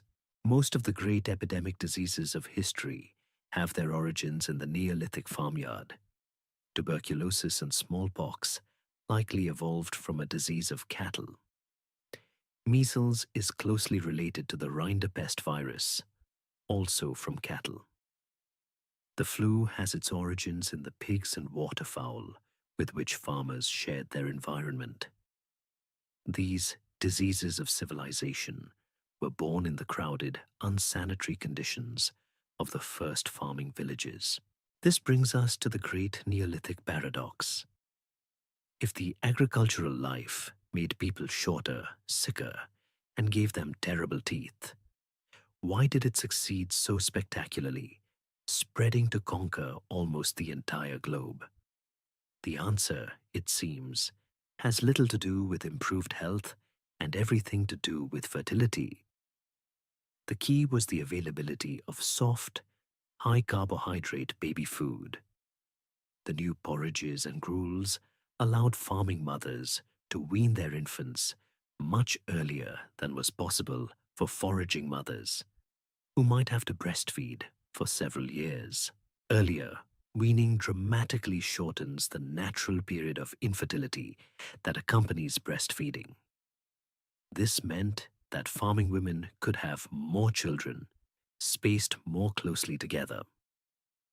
Even if individual health declined and child mortality was high, the overall population growth rate of farming communities was far higher than that of hunter-gatherers. Agriculture was, in essence, an incredibly successful reproductive strategy. It was a system that was brilliant at producing more calories, which in turn produced more people. And in the long game of history, sheer numbers are a powerful advantage. The shift to agriculture brought with it a profound biological trade-off. While the species Homo sapiens flourished, growing in numbers as never before, the health of the individual often declined. Life in the first farming villages was a paradox of collective success and individual precarity, a world of greater food security, but also of new diseases, chronic malnutrition, and relentless labor. This new, settled, and often stressful existence demanded new ways of making sense of the world. It created a fertile ground for the growth of more elaborate and deeply felt religious beliefs. The old spirits of the hunt and the wandering life were no longer sufficient. The farmers needed a new spiritual toolkit to navigate the new forces that now governed their lives. The mysterious fertility of the soil, the cyclical promise of the harvest, the terrifying unpredictability of drought and disease, and the constant presence of death in a now crowded community. At the very heart of this new spiritual world was a powerful and pervasive focus on the cult of the ancestors. For nomadic hunter-gatherers, ancestors were a matter of memory and story. But for settled farmers, they became a physical and spiritual anchor to a specific place. The act of burying the dead within the community's territory, and even more intimately, beneath the floors of the very houses where the living slept, was a way of cementing a permanent bond with the land. The ancestors were the original title deed, their presence in the soil a sacred and undeniable claim to ownership. They were the roots of the community, and to abandon the land would be to abandon the dead. The most dramatic physical evidence for this belief comes from the early farming villages of the Levant, during the period known as the pre-pottery Neolithic B. Here, people practiced a remarkable and intimate ritual with their dead. After an individual died and their body had decomposed, family members would carefully retrieve the skull. They would often remove the lower jaw, and then, using a delicate plaster made from burnt limestone, they would remodel the features of the deceased directly onto the bone. The face was recreated, the nose and ears sculpted, and the empty eye sockets were often inlaid with cowrie shells, giving the skull a serene, wide-eyed stare. These were not generic representations. They were clearly intended to be hauntingly personal portraits of specific, beloved, and powerful family members. These plastered skulls were not then reburied. They were kept and displayed within the home, perhaps brought out for specific ceremonies or consulted for their wisdom. They were a tangible way of keeping the presence, the power, and the identity of the ancestors active within the world of the living. They were the intermediaries, the conduits through which the family could appeal to the spirit world, the silent, watchful guardians of the household. Flowing alongside this deep reverence for the human ancestors was an equally powerful focus on the great forces of fertility and the earth. The entire agricultural enterprise was a gamble on the continued fertility of the land, the animals, and the people themselves. This anxiety and hope found expression in the thousands of figurines found at Neolithic sites across the Old World. For a long time, the prevalence of female figures, many depicted with exaggerated hips and breasts, sometimes in the act of giving birth, led to the theory of a single, universal, mother goddess religion, a belief in a great earth mother who governed all life. While this is a powerful idea, many archaeologists now see a more complex picture. The artistic world of the Neolithic was also filled with male figures, with androgynous beings, and with powerful animal symbols. The great wild bull, or aurochs, was a particularly common and potent symbol. Its massive horns and untamable strength representing the wild, masculine, and fertile power of nature. It is perhaps more accurate to say that Neolithic people were focused not on a single deity, but on the great, intertwined cycle of life, death, and regeneration. A cycle they saw played out every year in their fields, from the planting of the seed in the earth to the emergence of the new grain.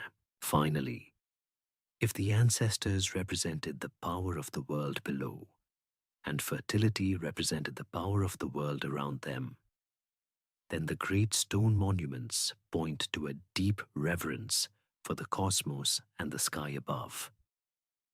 As we saw at Stonehenge, these structures were often precisely aligned with the movements of the sun.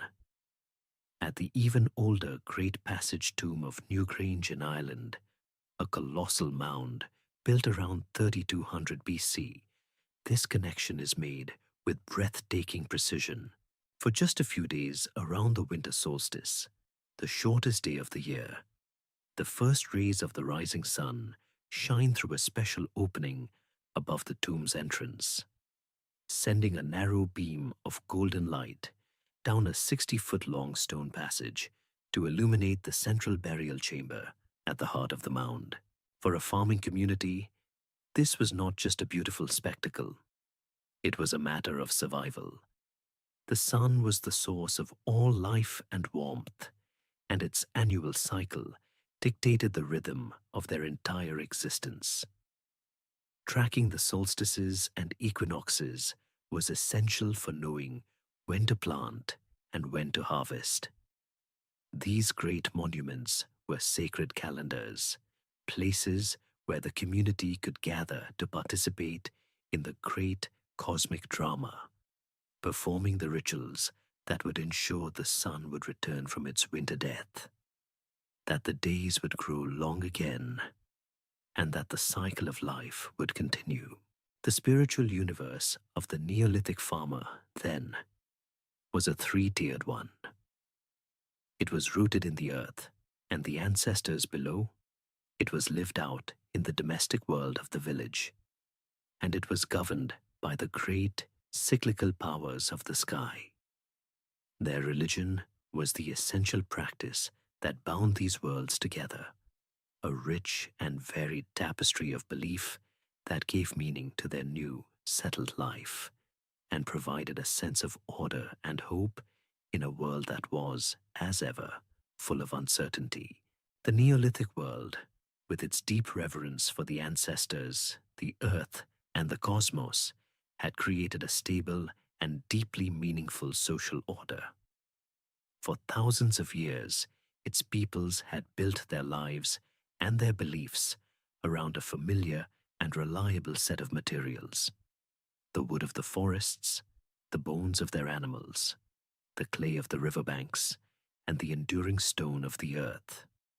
But towards the end of this long era, in the workshops and kilns of its most advanced societies, a new kind of material was being discovered.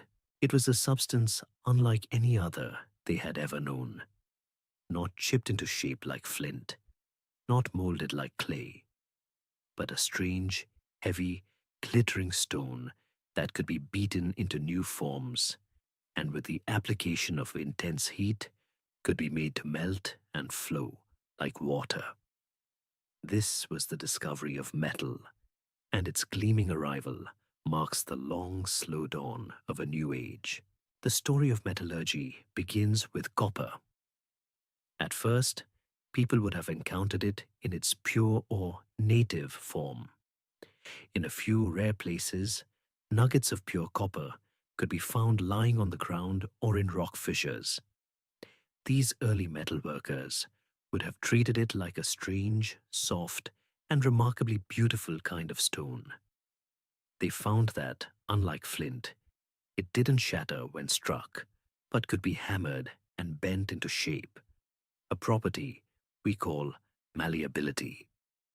The first copper artifacts were likely small, personal ornaments, beads, pendants, and pins, laboriously hammered into shape in a process called cold working. Through this work, they would have quickly discovered a key property of the metal. As copper is hammered, it becomes harder and more brittle, a process called work hardening. Eventually, it will crack. The first great metallurgical breakthrough was the discovery of annealing. By accident or by experiment, a smith would have learned that heating a piece of brittle, work-hardened copper in a fire and allowing it to cool slowly would miraculously restore its softness and malleability. This simple process of heating and cooling allowed for the creation of much more complex and delicate objects than was possible with cold working alone. But the true revolution, the one that would ultimately end the Stone Age, was the invention of smelting. This was the discovery that copper could be extracted from the colorful stone-like ores in which it is usually found, such as the green malachite or the blue azurite. As we saw with the brilliant Vincher culture in the Balkans, the world's first true metallurgists appeared in southeastern Europe as early as 5000 BC. Smelting was a far more complex and magical process than annealing. It required the invention of a new technology, a kiln or furnace, likely built of clay, that could reach the incredibly high temperature of 1085 degrees Celsius, 1985 degrees Fahrenheit, the melting point of copper. Inside this inferno, the ore would break down and the molten glowing copper would separate from the rocky waste or slag. Once they could produce liquid metal, they could move beyond simply hammering it. They could now pour it into molds carved from stone or shaped from clay, a process called casting.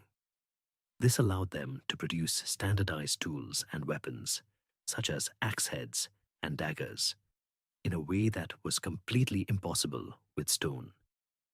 A broken copper axe, unlike a broken stone one, was not useless. It could simply be melted down and recast, making metal an eternally recyclable material.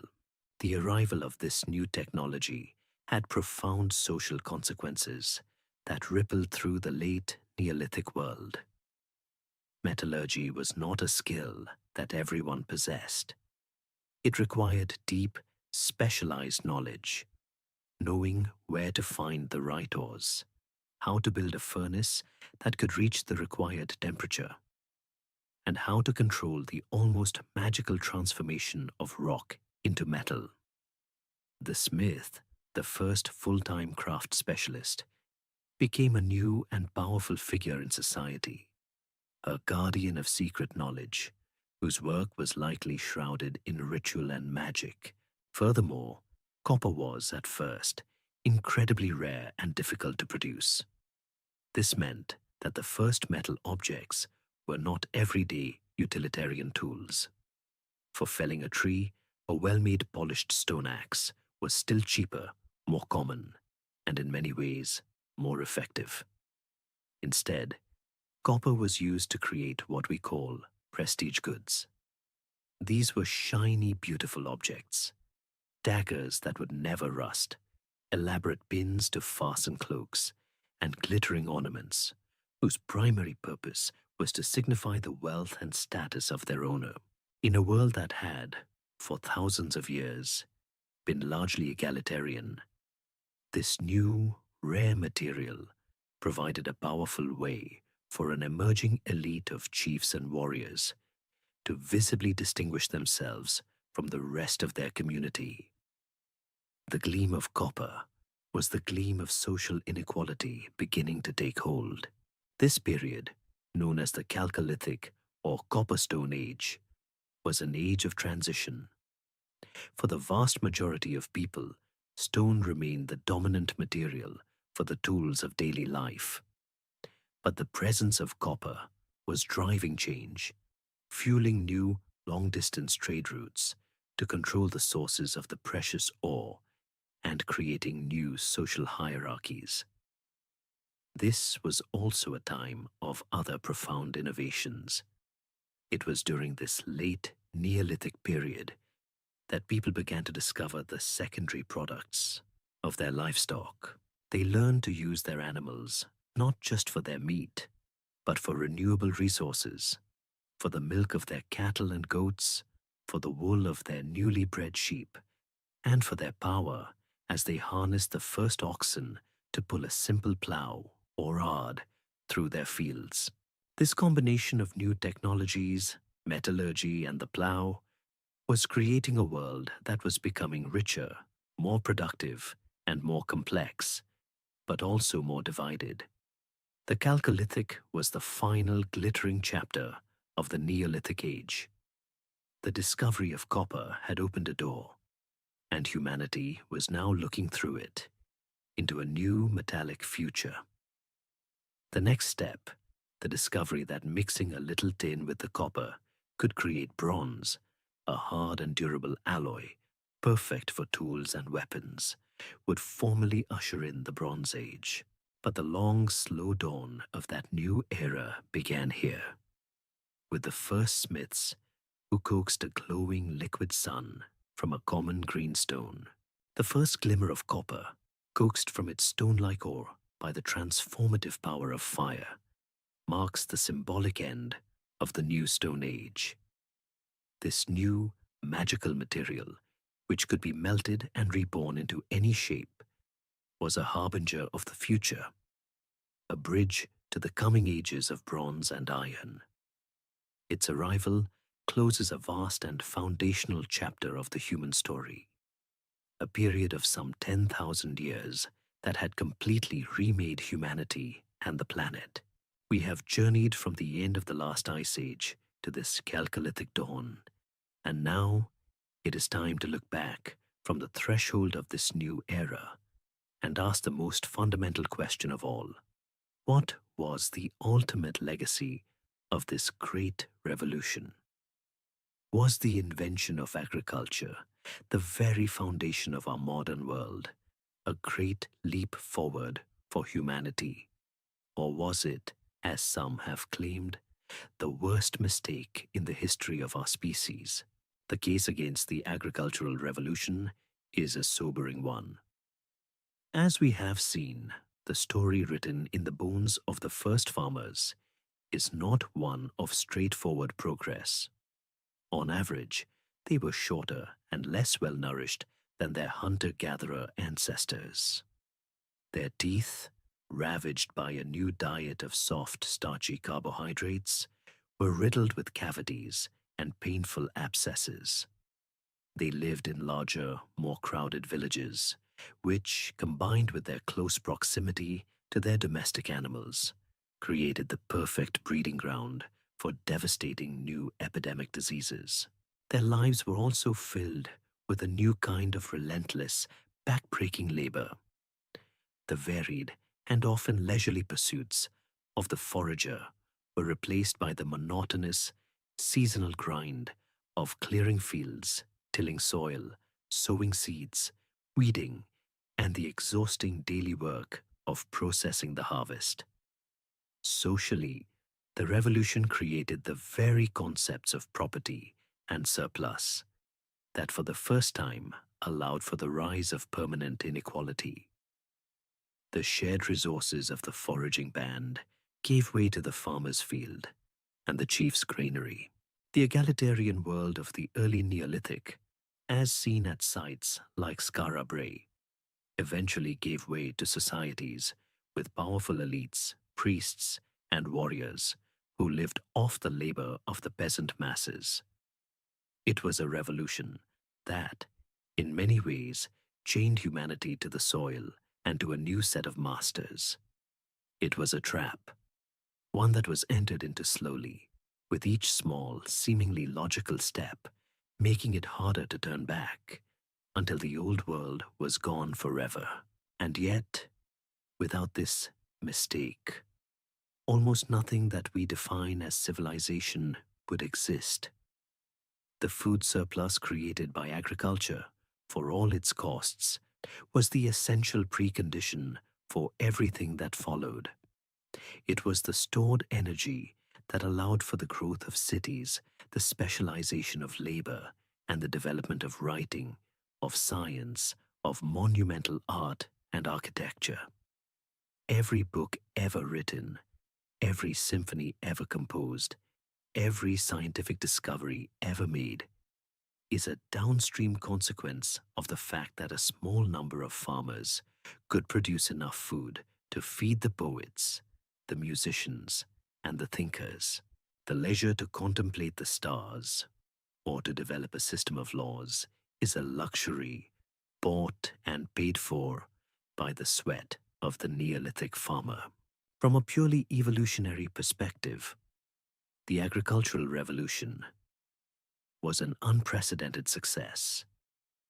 It was a strategy that allowed our species to multiply its numbers at a dizzying rate, from perhaps a few million people scattered across the globe at the end of the Ice Age to the nearly 8 billion who inhabit it today. And perhaps it was never truly a choice.